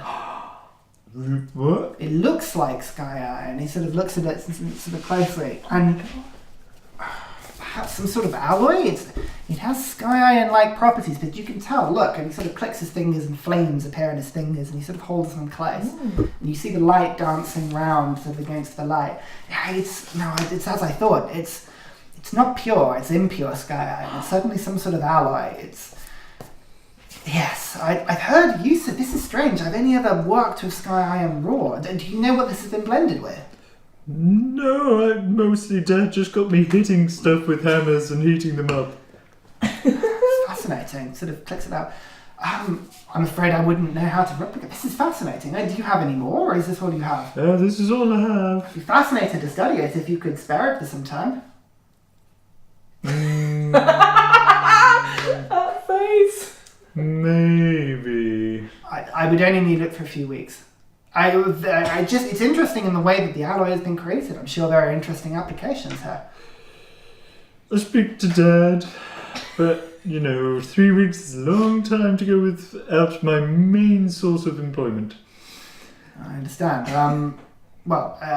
If you are in the area again, and I'm sure we could compensate you for its loss while it's away. Maybe. So how much is sky iron per ton? Per ton? Gram? I'm afraid I've Pounds? never seen a ton of sky. I mean, you're aware that raw sky iron is almost weightless. Of course I knew that. I couldn't imagine how big sky iron would be. No, this is part of the giveaway. He sort of holds up the weight. If this was true sky iron, it would almost weigh nothing. This has weight to it. It's some sort of alloy. But Yes. I believe you when you say there's sky iron in it. There is certainly that trace. I recognize it. But no, he sort of holds out a gold coin. If you had this in sky iron, that would be worth 100, 200 times the worth of gold. It's expensive stuff. They use it in all kinds of things. It's used to give weightless and to improve the ability of flight of inanimate objects. It can be used to create armors of almost weightlessness. Have you heard of mithril? Yeah. It's 17.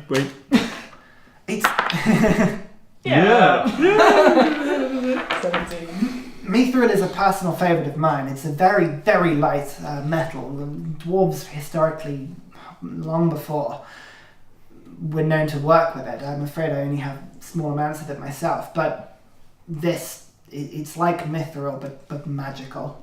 It's incredibly, incredibly rare. Okay, well I've got a lot to think about.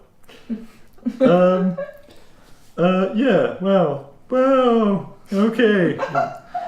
Thank you, If that's Aubrey. it, then do come find me if you're... I'm sure we can compensate you for the loss of your instrument while I inspect it, but it's lovely to meet you both. I must get back. I have an order to fulfill and your armour to finish up. When shall I expect it? Oh, anytime tomorrow morning. I'll be at the forge before sunrise, so Then I will see you tomorrow at sunrise. see you then. Thank you. Let Nice to me know. get you started. And as he brings the sword out to heat it, I Well, you're start- currently inside the building at the moment, so Okay. you've got to go out to the Okay, forge. I'll say, You'll- let me help you get started. I'll show you some magic. He sort of looks at it. Okay, yes, fine. And before when he gets the sword out, I cast heat metal on it to heat it up, so he can start hammering it more quickly. He sort of picks it up. You see the heat metal. Is the sword in his hand at the time? I'm aiming for the top, the bit he's No, but I'm hammering, doing the whole thing. and he'll have gloves He because has he's... gloves on. He does have gloves on. However, that's not quite how heat metal works. Heat metal heats a weapon, so we'll Okay, he passes for dexterity. The weapon heats up, and you can see all in his hand the gloves start to smoulder as the entire weapon lights up. He jumps into the water. Jeez, Xanor, that's incredible.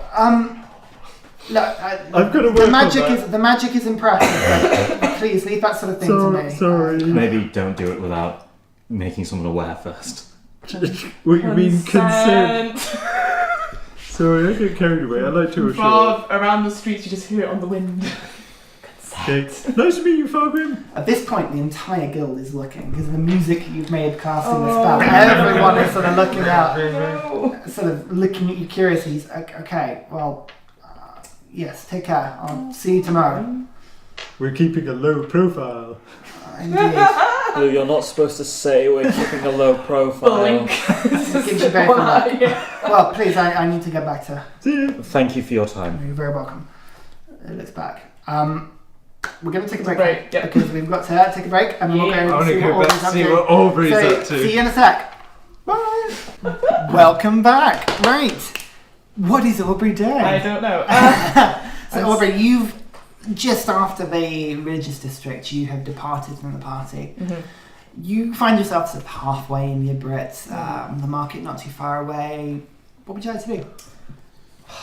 So you've got two choices. I can either go to the big fighty place that low fruit you've left there for me, or I'll go check out this gumbo chap. Okay. Go see him. Perfect. So you make your way to the market. The whole area is just a cacophony of noise, shouting, screaming. You can see probably 50, 60 different small tents and just stalls have been set up all around this oval-shaped plaza, effectively. Even with the building that's just totally surrounding it, 4 or 5 stories on all sides, rock outface on one sort of portion of it. The movement and the noise around this place are... You've been here a couple of times before, but you don't like to stay, especially during the middle of the day when it's so busy. But Gumbo's is a... Let's describe it for you. It is a large wooden shop.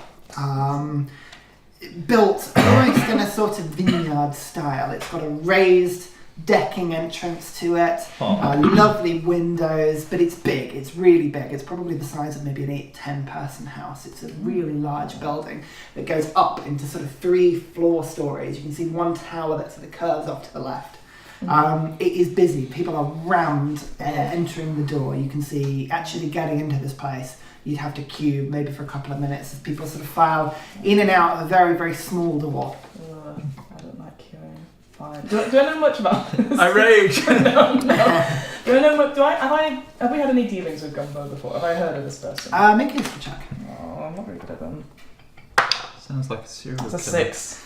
6. Not that you remember personally. Okay. No, you've never dealt with him. Cool. That's You fine. I don't don't deal with them. remember his name, no. Okay, interesting. Well, I will wait and see if I can get in. Okay. Get served or anything Yeah, like that. give 5 or 6 minutes, you wait in the queue, sort of surrounded by several busy-looking people, just people bumping into you constantly. It's very... Like the queue, some people don't respect the queue, they'll kind of nip round and sort of duck in 3, 4 people behind you. People just get bored and leave in front of you. It's all just a mess of trying to... Yeah, after a couple of minutes you realise that just pressing yourself forward is as good a task as any. I do that with as much grace as Aubrey can muster. Wonderful. yeah, shoulders first. As you get into the store, you are greeted by, from sort of echoing further into the sort of the back of the store, is the largest laugh you have ever heard. This real booming thwack as some noise, thwacking a table of some kind. And you just say,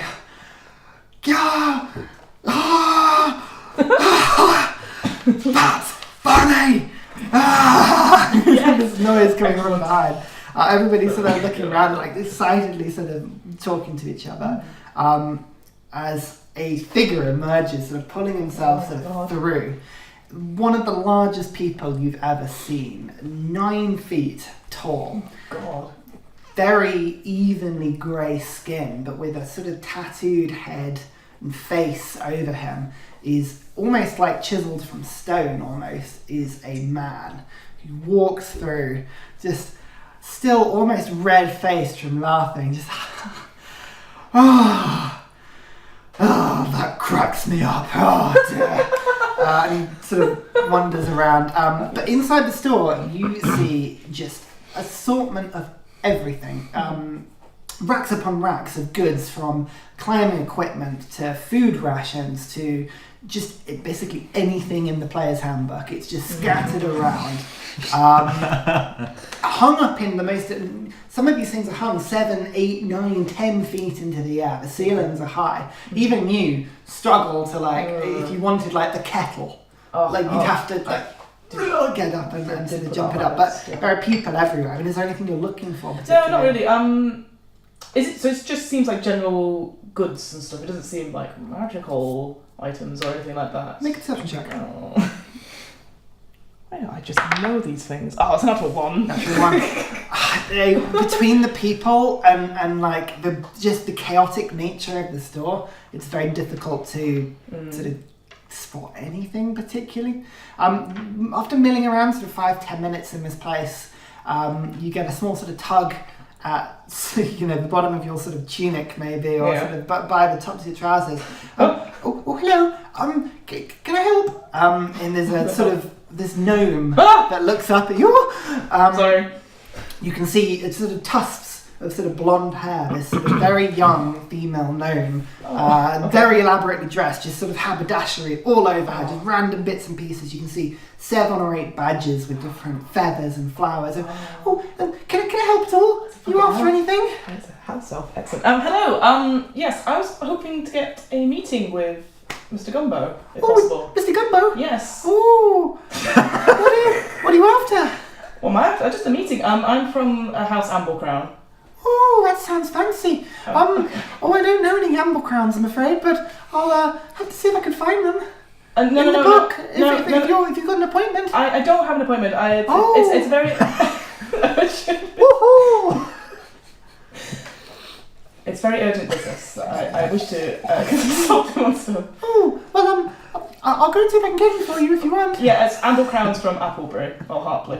Okay. Yeah. Yes, apple crowns. I've got it. And she sort of scatters and is gone into the sort of just between people's legs. She almost finds a sort of bit between like racks that have been built so high she can kind of escape under them and around. I'll try and look. I'll think back to how Thorn has been in our business transactions when I've been there, and I try and sort of like, what's the word, like, not pretend to be him, but like do his sort of stance, maybe just sort of cross arms and cross it again, like trying to get the right sort of what is a trader? Yeah. So that's what I'm trying to do. Yeah, fair enough. Yeah. You can make a performance check. Only you have.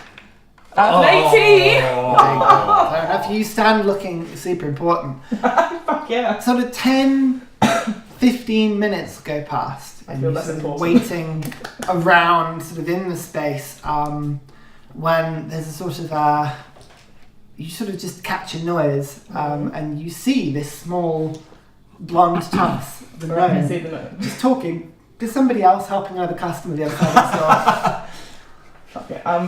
Is Gumbo in the shop, or has he disappeared into the back at all? He does seem to have disappeared. Yeah, there are multiple levels of the store. He's not on this ground level. It's like trying to get a pint at a bar, trying to get served. You have to wave your money. I know. No. You just have to make the city slightly awkward, and it just gives ripples of like London hatred with his face. It's really funny. I'll go over. What do you mean you don't have enough staff? For Christ's sake, we're spending £6 a drink. I can't wait till the tube system they have. It's just throwing people in a tube. A catapult to each district. Fine, I will move past various crowds of people to get to the gnome, and I go, hi. Oh, remember me? Yeah. Where's that appointment? Ooh. Yeah, I want to see him now. Appointment? Yeah. Oh God. Okay. Oh, I met you earlier. Yes, you did. Oh, you saw Gumbo. I didn't. How was he? I've not seen Gumbo. I want to see him now. Oh, I don't know where he is. Can I get you anything? Would you like this kettle? And she's got the kettle down. It took me ages to get it down. It's very hard. I do not want the kettle. I want to see Gumbo. It's the only reason I've come here. At this point, you've drawn a small crowd. Damn straight. I'm like knee high, like tiny She sort people. of puts the kettle Yeah, down. look, it's very important. I see. I'm on urgent business from House Amblecrown. Oh, urgent business. Urgent business. Oh, you should have said, come with me. And she sort of walks I off and wade disappears through. up some stairs. Oh god. She can slip through the crowd much faster. I'm pushing past people now. Yeah. I'm being rude. Right, you just like Shoulders first. Shoulders first. push, get through the crowd. You make it to the first floor. You step out, and again onto this deck. This time in this room, there appears to be almost more sort of plant life. You can see cloths and linens and plants of various kinds. You can see the odd potion sort of stocked up in various places. Lots of people, but less than before. Okay. But no sign of the gnome. Fuck. Can I make a perception check to try and find her? Go on then. You can. This is me actually trying to find someone. No, it's a 5. You see, again, the store kind of goes around one of the left corners. angry. There's a staircase that goes up the other side, and there's around to the right. There's a whole other wing that you could go through. Wait, so there's wings, stairs. So small sorry. space to the left, big space to the right, stairs up ahead. If in doubt, stairs. Okay, up you go. Second floor. This time, Nothing at me. there appears to be more clothing. You can see some sets of what appears to be sort of basic leather armor, through to fancy clothes, to common clothes, to all kinds of sort of various bits and pieces. Mhm. Gloves, scarves, hats, just an assortment of various styles. Mhm. And on the other side, you see just sort of looking around, very puzzled, the gnome, just sort of looking at. She spots you. Oh, Yes. hello. Can I help? Can I? Is it an inside check to make sure it's the same gnome, or is it just different gnomes? Maybe an inside check. Come on. I swear to God, it's different gnomes. Insight. Insight is a 14. A 14. You think this is the same gnome. Okay. But definitely the memory seems to be more, it's less of a one-off and more of a sort of regular occurrence. It's especially the like members of the sort of store, customers are sort of like giving her like funny looks and Okay, fair yeah. enough. That's the idea. There's like one individual gnome on each level. I keep missing. I go, yes, Gumbo, appointment, Amblecrown, urgent. Okay. I don't know where he is right now. Jesus Christ. You were taking me to him. Oh, was I? Yes. Oh, I'm sorry. This way. And she makes her way up the stairs.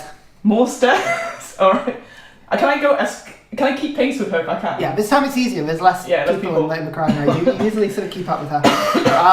You make your way onto the third floor, and this time it just appears to be books everywhere. Oh, Just lovely. sort of books and books and books and books and books and books. Sorry. She sort of makes her way to a table on this side. There's almost nobody up here now. There's a couple of people just sort of stood in the Nobody corner. reads. They give you like a funny look when they sort of hastily put something back in the shelves, sort of pretending to look at something porn else. section. Yeah, that's right. But she makes her way to a table on the other side. Yeah, follow her. And sort of stands there a little bit puzzled for a second or two, looks at you. Gumbo, appointment, Oh. Amblecrown, urgent. Okay. Yeah. Gumbo. You know where he Gumbo. is. We've gone up. And she sort of climbs up onto the table Uh-huh. and like rings a bell that's on the side, just like pulls a sting, and you hear a ding, ding, ding, ding, ding. It sort of goes through the store, and she goes, "Thank you," and then just wanders off. Does anything happen? After a couple of minutes, yes. Okay. You hear him before. Thank God. You see just a sort of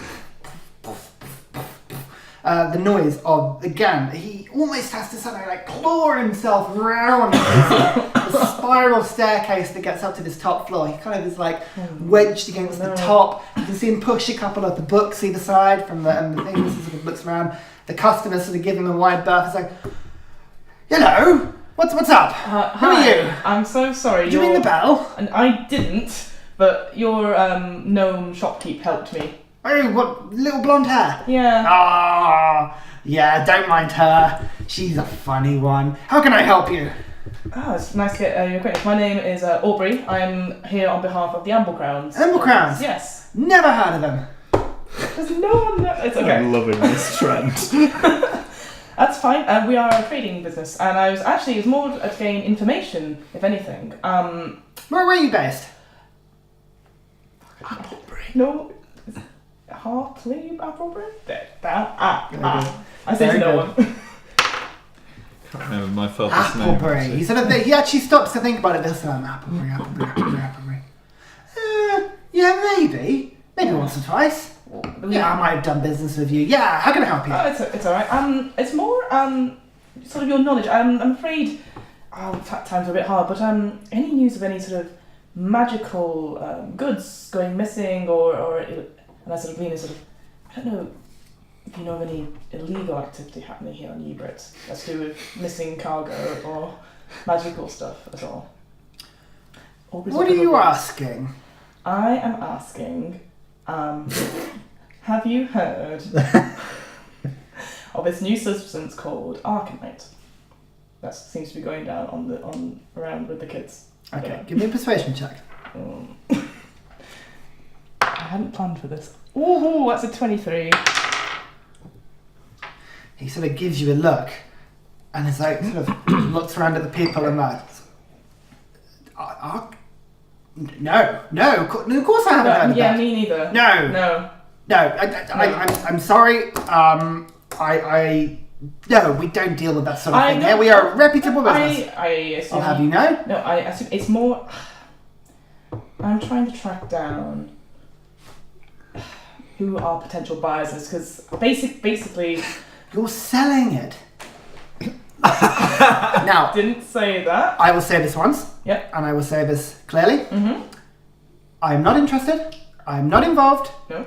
Please leave the shop. What do you know about Arcanite? He pulls himself up to the full 9 feet, which is difficult in the space of the shop. He has to crouch himself. He looks down and goes, please leave I'm going to the shop. Fine. I've already got bars from the shop. Brilliant. Fine.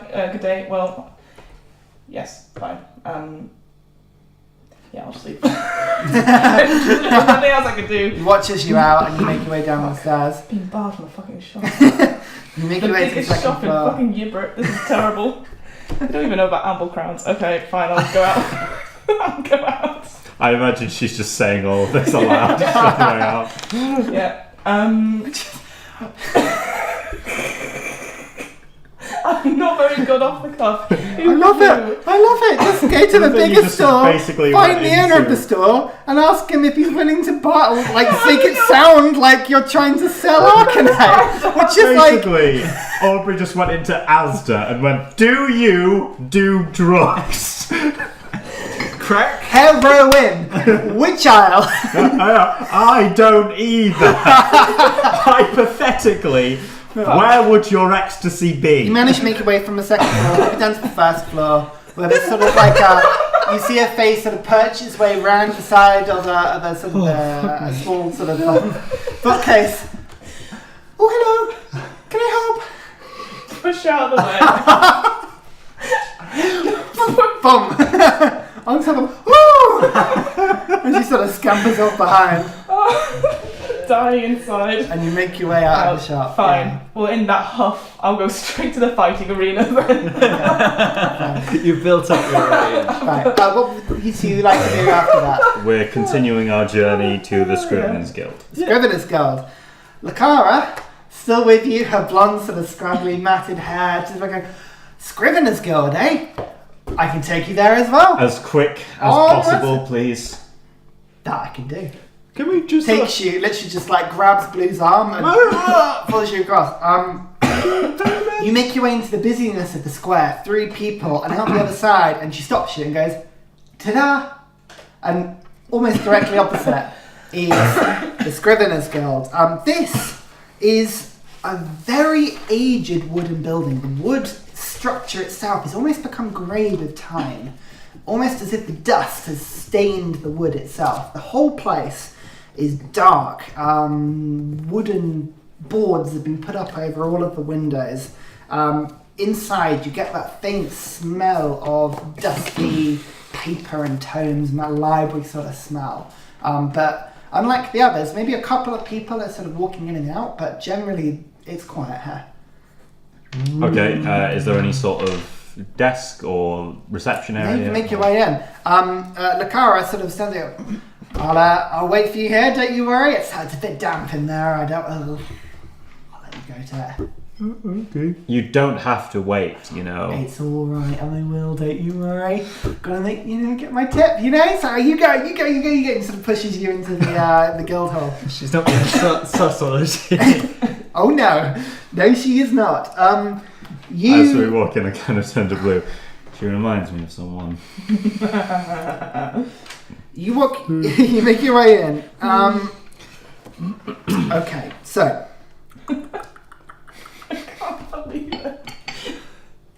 Do crack. I would like to inquire about illegal You things. tell I've never had So- drugs, okay? You walk into a store. Inside is like the oldest library you have ever seen. Dust and cobwebs everywhere out of reach. It's like people have cleaned up until maybe sort of lazy head height, and everything above that height is just in a state of disrepair. Some of the books seem to be in tatters, whilst others seem to be fine. But in every corner just appears to be, and I want to give like a sort of Oxford Library style, like disgusting, despair sort of feel here, but just in this sort of the cramps of, even in the middle of the day, the building inside is dark, candle lit, are people sort of hooded in robes, just scribing away like delicately on scrolls into books, but keeping their heads down in little alcoves. As you walk through, you get the definite sense that like nobody looks up at you, nobody bides you much attention. This is See, Dresda's dream vibes. Dresda is looking around and trying to get a sense of things, and sort of you hear, can I help you? From the voices the outside. other side, a small hunched man with a stick. You can see just makes his way slowly out, totally bald on top, with grey hair all around the sides that blends into his chin, and almost sort of he stands on it. It's that long, just wispy grey hair. He sort of comes out. You see him sort of make his way out into the middle of the room. Can I help you? Yes, sir. I require 2 things from you, myself. Who are you? My name is Theren. Theren. Yes. No, Theren. We haven't met before. Yes. Okay, who are you? I'm... No, the other one. Who are you? Hello, my name's Blue. Nice to meet you. And this is our Wish I could say the same. And who's this? Oh, that's been nice. This is Dresda. Dresda. Our very intelligent friend, who's intelligent and likes books. Yeah. We shall see about that. What can I do for you? Well, I don't know why I'm have 2 matters I need your assistance with, if I may. Yeah, he's sort of keeping an eye on you. You can see just that the grey eyes. He's not looking at you at all. Totally blind. But he's sort of stood in the middle of the room. Sort of rests his hands on his stick as he sort of hunches over. 2 matters. Yes. I'll make them quick then. Go on. First of all, I need someone who can inscribe Elvish onto skin. Skin. Yes, I want to get a tattoo, as they're called. Another one of these. Fine. I'm sure we can do that. Yes. What's your other one? I'm looking for information about a individual that passed this way roughly 19-20 years ago. 19-20 years ago. Who is it? His name is Alaric, the now champion of the Order of the Blazing Sun. He sort of thinks to himself, Alaric. That's correct. Yes. Champion of the Dawn, if I'm correct. That is him, yes. Disgusting, bigoted man. What do you need to know about him? I would like to inquire about he would have been travelling with a group of people. I would like to know about them, if I may. So he thinks to himself, you'll be wanting history of the Order then. That's, well, not particularly sought after information after them being banned and all, exiled from the rock. Quincy, come here. And you sort of see just bursting from one of the tables, this sort of small boy comes in, probably only like 9-10 years old. Yes, what can I do? Go get books on the Order. There was a scroll. It was Christ, I don't know what colour it is. Look under DF296. Go. And okay, and sort of disappears off. And she sort of goes, Yes, well, we'll see what we've got. We have certain terms of history. And the boy sort of quickly comes back with the scroll and sort of hands it to him. The old man just sort of grapes wildly until the boy puts it in his hand down. Sort of hands it. You have to pay our fee. You are a citizen, aren't you? How much is the fee? If you're just browsing, a gold piece. Want to copy anything, it's more. How much more? Depends on how much you're copying. If you're copying the scroll, 10 gold. I will only need the names of his companions. It depends what is on the scroll. May I look at it, and if I need to copy, I will let you know. Make a persuasion check. That is 22. If you're quick, go on then. Okay. Takes it out. It's really dark in here. It's difficult to see. But I have dark vision. Yes, you do. So, I can't see a thing. okay, you take a look at this scroll. It is a long and very dreary collection of facts about the Order. Okay. A lot of it is history of founders and places they've been, and almost like a sort of monologue of rumours of sort of things that they have done, places they have been, but there are mentions of various individuals. It is a long scroll, however. It's several meters in length. So, if you want to take some time, you can take a look at it, but we'll see. We'll have to do some checks effectively to see what you find in the scroll, to see if you glean any information from it. So it depends. Are you going to spend a long time here, a couple of hours to go through it, or are you glancing over very quickly? I want to kind of skim read until I find the section about my father, and that I'm going to read in detail. Okay, a targeted approach then. Fine. Can you make for me then a history check? Whoa. Get that backstory. History. 16. 16. Okay. You start scanning down this scroll. And eventually, maybe sort of 3/4 of the way down, 80% of the way down, you see Theren. Written down. Oh, sorry, what was it? It's Alaric. Alaric, yeah. Alaric. Just My future! You see Alaric. And you sort of read a little bit about him. You see various pieces of information. And tell you what, just to make it, what we'll do is I'll let you know what you see after the session, because I'll just make sure I get everything. I don't want to just chuck information at you now that could be incorrect, but I will let you know. So you are seeing with 15 on Alaric history. Just so I know, though, would it be enough information that Theren would want to copy? There are some facts, yes. You could probably remember them. There's not too much in the way of specific information, but there are facts and things, certainly, that maybe you would not have heard. Anything alluding to what I'm looking for? No. History? No. Nothing like that. Okay. It is more history about him and his rise and eventual take, or effectively sort of command of the Order. Nothing about his companions? There were a couple of mentions. Okay. A couple of names, but nothing I obvious. pay I'll the let you know what 10 you've gold written. and copy the names then. Perfect. Okay, you do that. So you mark 10 gold off, and you get, and I will give you what you've taken after this session. Blue, you just hanging around while you're here? Well, Theren's probably here for about half an hour. I'll say my friend is interested in. Do you want me to speak, or are you happy Look at to? You want to look for knowledge and books about Arcana? I was pretty useless in helping. Maybe this is the right place. She sort of goes to ask and like goes, just chokes up and can't talk. Oh, okay. My friend Dresda, she's interested in. She's learning to become like a wizard. Is that right? Wizard? Or like learn magics. Do you have information on that? Well, yes, of course we've got information on magic. We're the Scriveners Guild. We have scrolls and books and spells. Great. Great. Well, what do you want? Why aren't you talking? This one's talking for you. She's a bit shy. Well, if she wants to become a wizard, she'll have to learn to talk, won't she? Ah, well, I guess so. But, these things come. Knowledge first, speaking later. She sort of thinks about it. Well, what are you after? Tester?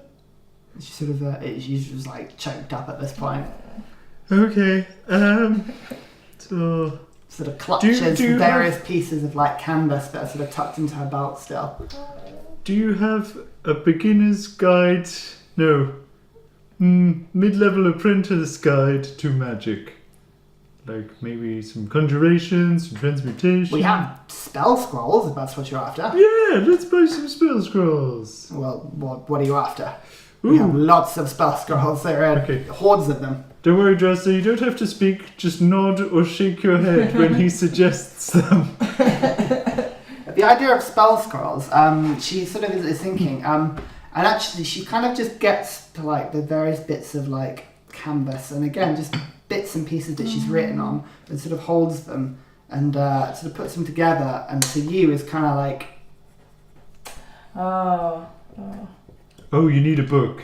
Frame. Binding. Could we please have a binding, please, as well? binding. For a really nice binding. What do you mean binding? Oh, just get a new book. perhaps. A book. What is it? I have no idea what you're asking for. You're asking for a blank book. Yes, this is probably not the right place for that, is it? I believe they're asking for a spell book for our friend here. Spellbook. Yes. Oh, for an apprentice wizard. Why didn't you just say that? And she sort of Why would it have tucks to away. be a spell book? Doesn't any book work? Oh no. Okay, she sort of goes away and sort of rummages around and sort of blindly and sort of takes out a sort of tome and this sort of thing. And again, it's beautifully ornate. The leather, the paper, you can just tell this thing is expensive. Do you mind if I just pass the player's handbook? Because I think spellbooks Spellbooks. are a little bit pricey from memory. 5 copper pieces, I think. You don't have to look. I don't know about that, my friend. I think they are a little bit more expensive than that. A spellbook. Here we go. With 100 blank Sugar pages. About what? And he sort of takes it over. Oh, if you want one of these, that's 50 gold. Oh, okay. Dresser, do you have coin? Are you citizens? Ye- You're not, are you? No, I'm not. Right, so that's 55 gold then. Okay. Dresser, you got any coin? She sort of rummages around and sort of pulls out just like a fist of gold. And just sort of, you can see just sort of hands are shaking and she sort of just passes it to you. Okay. She gives you about 70 gold. Okay, I Give her 20 back. Well, no, give her 15 back. I give her 15. 50 back, and I put 20 from my own collection in. Okay. Put So you 10 hand over the from mine man in. 40 gold.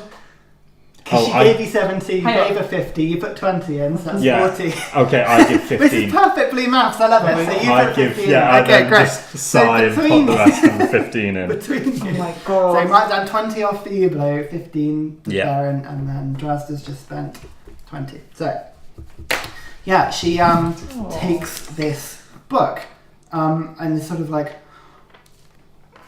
and then she sort of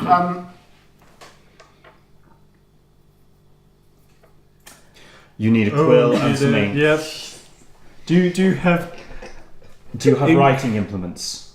Basically, could we have the whole starter kit? what sort of for inscribing spells? Yes. Yes, inscribing She spells, sort of at this copying point spells. like leans down. You're a quiet one, aren't you? Tell me, what can you cast? And she sort of like looks and sort of basically just sort of gives him the fist of like spells. He takes her in and he just sort of writes them over and just starts to sort of trace his fingers over. And you can see they sort of like glow slightly as he sort of goes through and mumbles across. Arcane Braille. And he sort of like hands them back. I see. That guy from These Constantine. are... You're quite an accomplished caster with no formal training. All right. Just give me 10 gold. I'll give you what you need. Oh. And she hands over. Yeah. Yeah, you guys are like, no more You've us. done the gift And of the book. yeah, she then he sort of goes through it and just go and speak to one of the apprentices if you need to learn how to do it. I'm sure we can set you up. But just anyway, are you done yet with that scroll? I presume I am done by this point. Yeah. Yeah. I hand the scroll back. Thank you. And the elfish tattoo. Right butt cheek. I'm sure one of my apprentices is into that sort of thing. They like to practice scrolling inscriptions and all this sort of rubbish. I don't suppose you thought about writing it down, have you? Why are you branding your flesh? I could write it Yeah? for one of you. Well, no, as in, like, you write it down, you come back to it in a year, if it's still a good idea, then you get it done. No? Yes. I'm not, I can't Yes! correct it. If you get this sort of thing written down, I'm not taking it off you. Salad It has to be done this way. Well, your funeral. Is this for mummy or daddy? I have no idea what you're talking about. Arando, come here, quickly. And again, this time I a don't second, know who my mother is. really a balding, quite fat man sort of brings himself out, sort of a little bit sweaty, sort of like peers around in the dark. Yes? You want a tattoo? Yes, upper left arm, please. Okay. What of? Oh wait, hang on. Yep. Damn. Can you inscribe Elvish? Yes. You can see it again. He's just he hasn't moved, but he's still sweating everywhere. A wispy beard all round his mouth, just sideburns that haven't quite been cut properly. That's fine. I kind of I turn to blue, so my back is facing the two scriveners. Yep.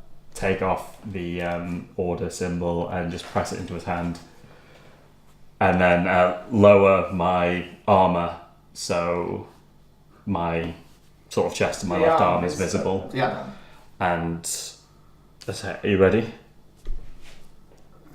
You want this? I want you to inscribe what I say on my arm. Not this. What's this? No, you gave that to Blue. Oh, you gave that to Blue? Yeah. I don't want anyone That's seeing good this. to know. Rewind. Perfect. Okay, yes. Rewind Sort that of like, shall I write this down first, or? If it would be easier for you. Okay, well, yes, let's have a look. And he Does gets one get out a spelling scroll, mistakes? a quill, musty, dirty thing, probably like the off drawings or something else he's been writing. And in Elvish. Yep. I will read it back, and if it's not in Elvish, Okay, come on, what is it? fight the greater evil. Yep. New line.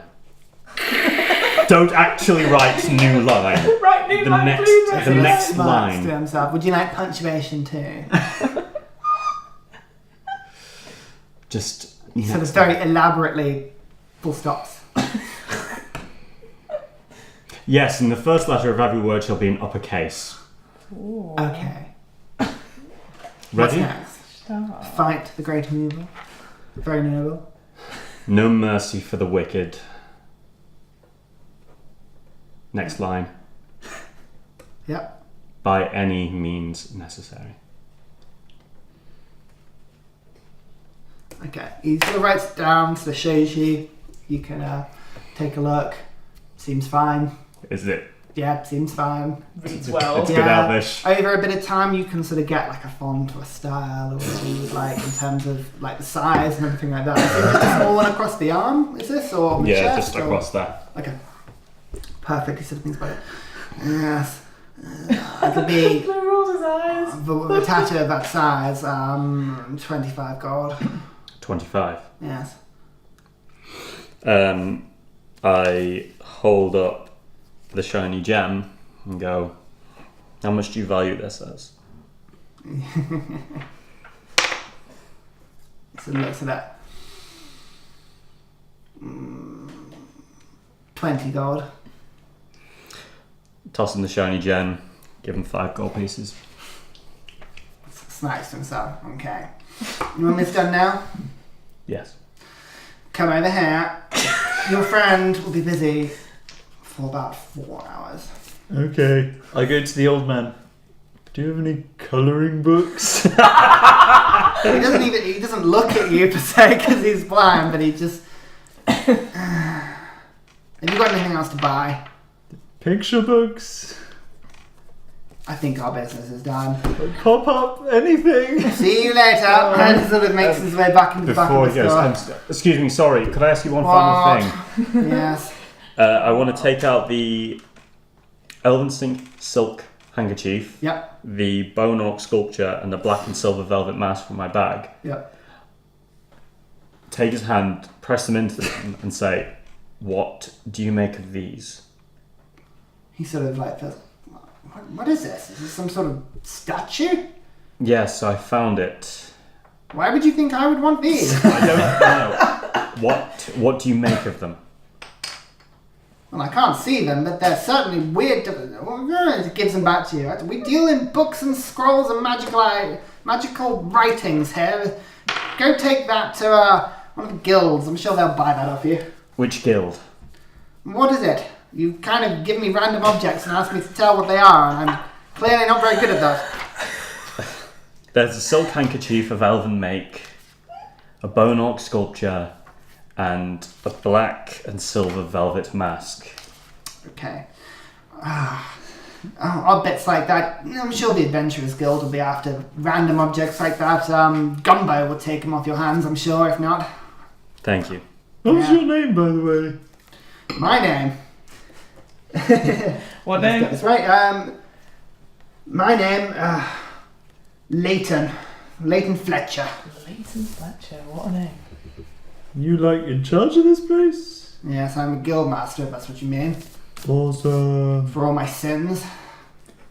It was an absolute pleasure, Leighton. I don't think we need to take up your valuable time and That No, I'm going to be with we this can person. agree with. Goodbye. Bye. And he sort of makes his way back into it. Sorry, I put you through all that. No, enjoy your poorly judged arm tattoo. I hope it has... I don't quite get it, but I presume there's some At this meaning. point, you're kind of like led into a chair. Bye. He opens up like I'll sort of like a explain later. hidden box. I'm gonna He go gets an irritate ink Dresden. quill out and a very sharp looking implement. Are you ready? Yes, just please get it over and done with. Well, I'm going to have to tie you down first so you don't move. I'm not going to move. I insist. And sort of gets like the sort of like leather strap that's sort of attached to a wooden block that he sort of fits into the table. Fine. Tightens up, Or is it too much? fixed in place. And so begins what is possibly the most uncomfortable 4 hours Theren has been in. I don't know. He Between went to the The beggar's vault. sweaty, 4 hours. creepy man, Arando, and the pain of a tattoo done without electricity. Miranda, So there we go. stop. I called to Blue when he's on the way out. Don't lose it. I start picking my nose with the religious. No! What would you like to do In the in the 4 meantime? hours in a library. You don't have to stay in the library. No, I have to look after Dresden. I just watch her. Don't have to stay here. I didn't say that out loud. We She said looks it at you anyway. and says it, like looking around in the dark. This place is kind of creepy. I don't want to leave you here. Like it. You don't like... Oh, you want to leave? Don't like it. Oh, but you got your spell book. That's good. Do you want to buy some spells while we're here? I mean, Leighton. She sort of digs around and like shows you what gold she has. She probably has about 30, 40 gold left. Well, maybe another day. We'll come back. I think spells are expensive. Yeah, let's make some money. Okay. Okay. Right.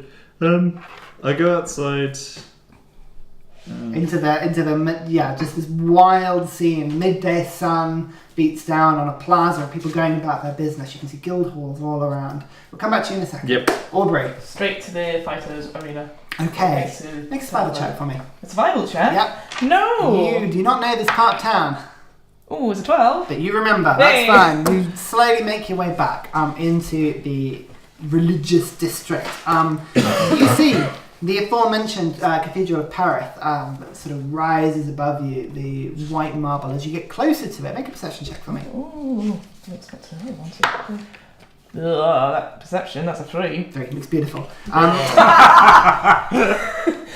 Your attention is to the building to the left, the Cathedral of Xanor. This 8-foot stone wall surrounding just this huge Colosseum-like building. People are streaming in. You can see guards have been assembled on the sides. Sort of various sounds of instruments are playing, horns and sort of music as you're sort of led through. You're gestured through. You can see people with signs of Xanor and sort of chain mail and weapons, almost sort of priests, but very militarily garbed, ushering people through. The crowds are being sent into this arena as they sort of come in. Spectator, or are you taking part? Ooh, yeah, taking part. Sounds great. How do I do that? Are you on the list? No, I was... Well, you're a spectator then, go on. No, but how can I inquire to be a fighter? Is there a side entrance? I can... Or a process? Yeah. Round the side. First on my left. Go. Yeah. Make your way back.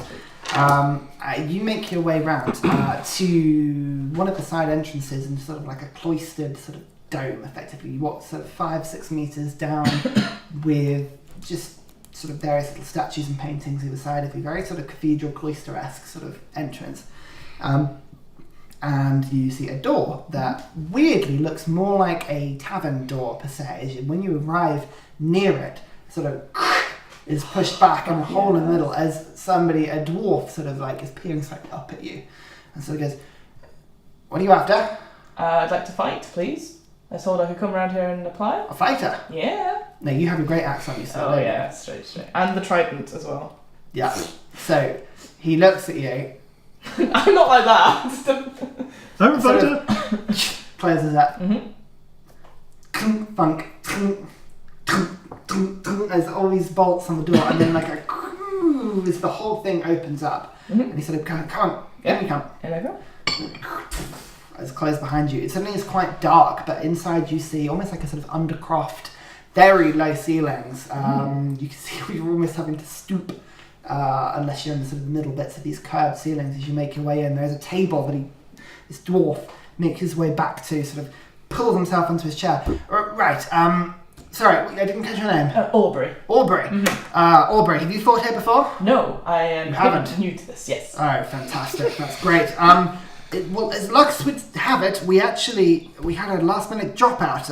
One of the competitors Convenient. of the last service couldn't make it to the next one, unfortunately. Tell me, are you a worshipper in Xanor? I can be. Make a persuasion check with advantage. That's quite funny. Oh, good. That's a persuasion. Oh, that's a 21. He sort of smacks himself.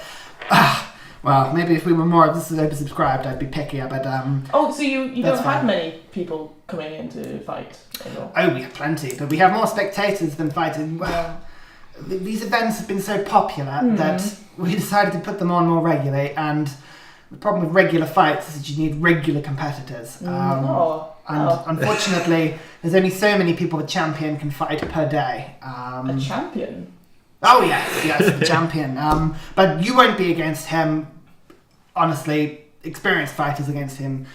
You will be. And he sort of goes and sort of looks at him. Yes, the serpent. You'll be against him. Aubrey, is that what you want to call yourself? We'll rev you up to the crowd and all that. Ooh, well, Aubrey, I think about it. Stormbreaker. Aubrey Stormbreaker. Stormbreaker. Okay. And then Just trust me, I've been doing this a while. Gonna ditch Aubrey. Stormbreaker. That's a nice name. Okay. Okay. Before Sign up. You sort of brings out. You just scroll And you can No, see thousands of I- other signatures down. Oh, right, I was thinking in terms of conditions, I don't read Yeah, it. so you had questions. As you I said. did actually. Can I sign other people up on their behalf? He sort of thinks about it. They're very able fighters. No, we had that once, and drunken bet gone wrong. We try and keep things civil here. It's a religious ceremony after all. Okay, that's a shame. Yes. All right. Best keep it. But we actually don't have any small space for today. But bring them over next time. I'm sure we can meet them. And I will. Thanks for that. And then I sign away. Okay, wonderful. Right. You haven't been here before. The rules. Sarnor, the god, the Allhammer, the Allfather, we worship him in our own unique way. He's always enjoyed battle, fair fights, and we celebrate his aim today. Now, I will ask for a donation for you. The church will contribute. If should you win the battle, you will win more than that. Ask for a donation of 5 gold pieces just to help with various pieces, just in case we have to pick up your pieces and all this sort of thing. I sort of looked you up and down. I could probably offer you 20 gold on a win, but we'll see. We'll get to that point. That's fine. I'll get out the gem I have with the 10 gold piece gem. I was like, will this do? He sort of looks at it, carefully eyes it up. I only need 5, and that's probably worth 10, but I'll take it. Yeah, that's absolutely. fine. Oh. Means nothing to me. Contribution to the church. That's fantastic. He didn't ask about citizenship at all at this point. This is the one place that doesn't. Maybe. Okay. Desperate for fighters. Yes.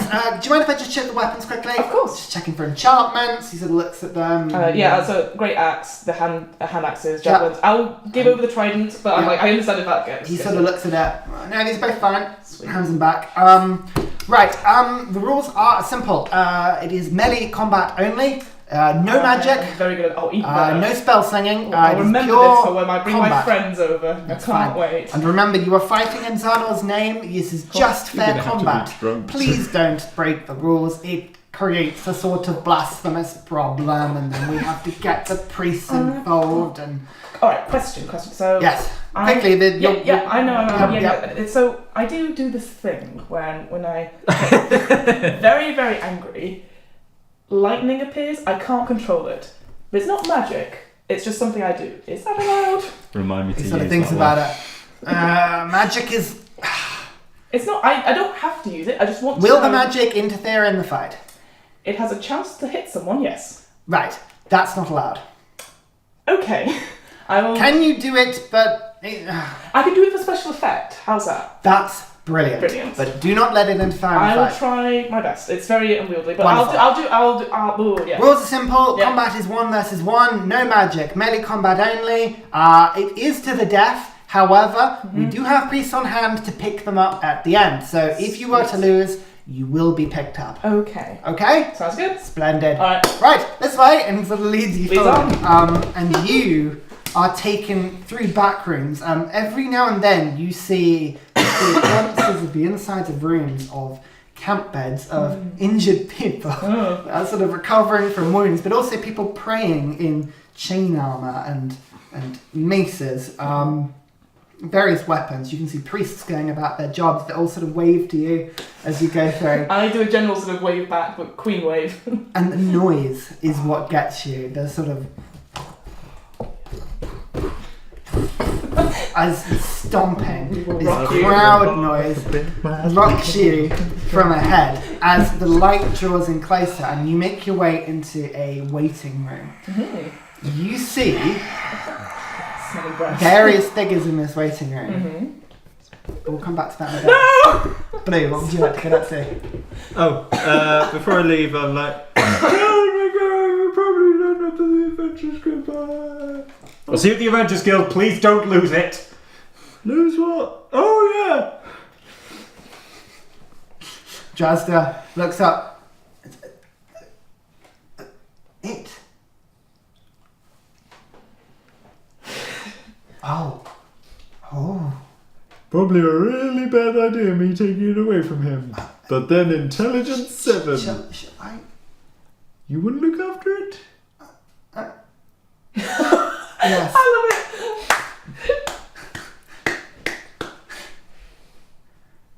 Oh, okay. Well, he did entrust me to it. Okay. No, you're right. We're just having It's an in the heart, argument in your heart, about who's issues. going to get beheaded. Stuffs it inside her robes and like. Don't don't get caught with it. If something Wait, happened with you, I would kill everyone in the room, then myself. Okay. Let's. Where's Vicara? She is still sort of just picking her teeth with something sort of leaning against the walls of the side. Sort of looks at you coming out. Ah, you made it out. It didn't bore you to death. Great. It was close call at times. He's a bore. Where do you want to go? The buff one is getting a tattoo. Meanwhile, Nice. could we go to the Did he write it down? I don't know. No, I never do. That's all the fun here, isn't it? Right? Yeah, he's gonna regret that. Anyway, Well, speaking of regret, do you want to go and grab a drink? can you get a drink near the Adventures Guild? The Adventures Guild? 'Cause Get a that's- drink in the Adventures Guild if you want. Can we head there via some kind of market? I'm trying to purchase Is market not big enough? What are you looking for? a pearl. A pearl. Hey! That Finally! you will need. 100 gold worth of a pearl. You need the jewelers. Alright, here we go. And like drudge again through the crowd. See why you mentioned it You now. sort of move in and out, in and out, in and out. She literally takes you across to the other side, to the place next to the anvil, to the what do they call it? Sorry, I've lost the word. Smithing. Smithy. Yeah. And again, you see the Jeweller's Guild Hall. And now you look at it, it's plainly obvious. It was difficult to see from across, but now you're there, windows full of sparkling diamonds and rubies and emeralds, metals, silvers and golds, all delicately positioned on pillows that are almost fancier than the gems that are on them, delicately displayed. And she goes, now this is somewhere I'll go in with you. This is more my taste. Come on, in we go. And drags you inside.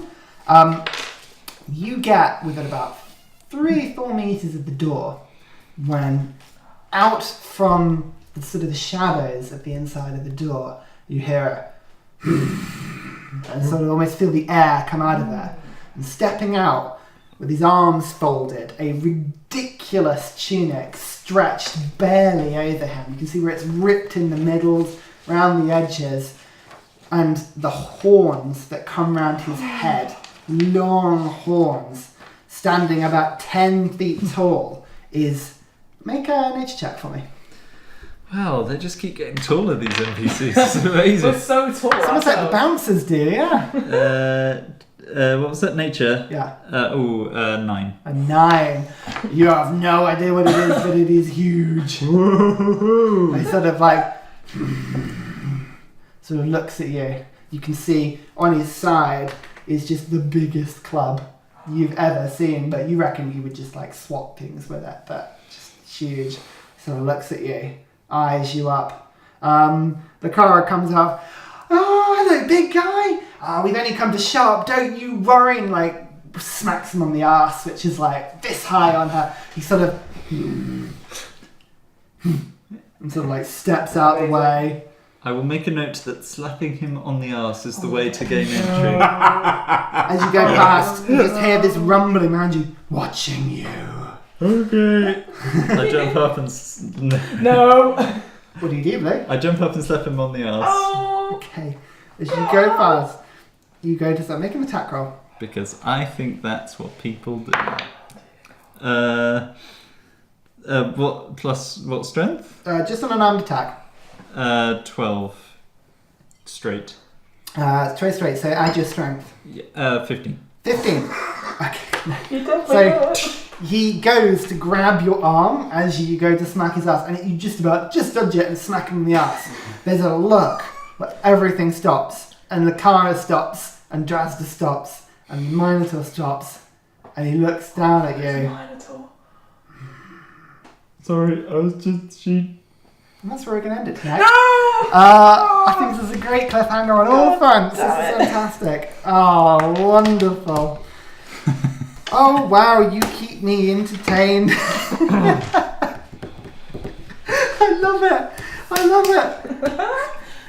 Oh, well, it's a good time for me to just consolidate my notes on Yibrit. We've kind of got my stuff planned, but it's good to see where the guys are going. I can start sort of doing things as needed. Thank you very much for watching. Anything you guys wanted to run off before we close? Are we all good? I think we're probably all good. I can't wait to fight the serpent.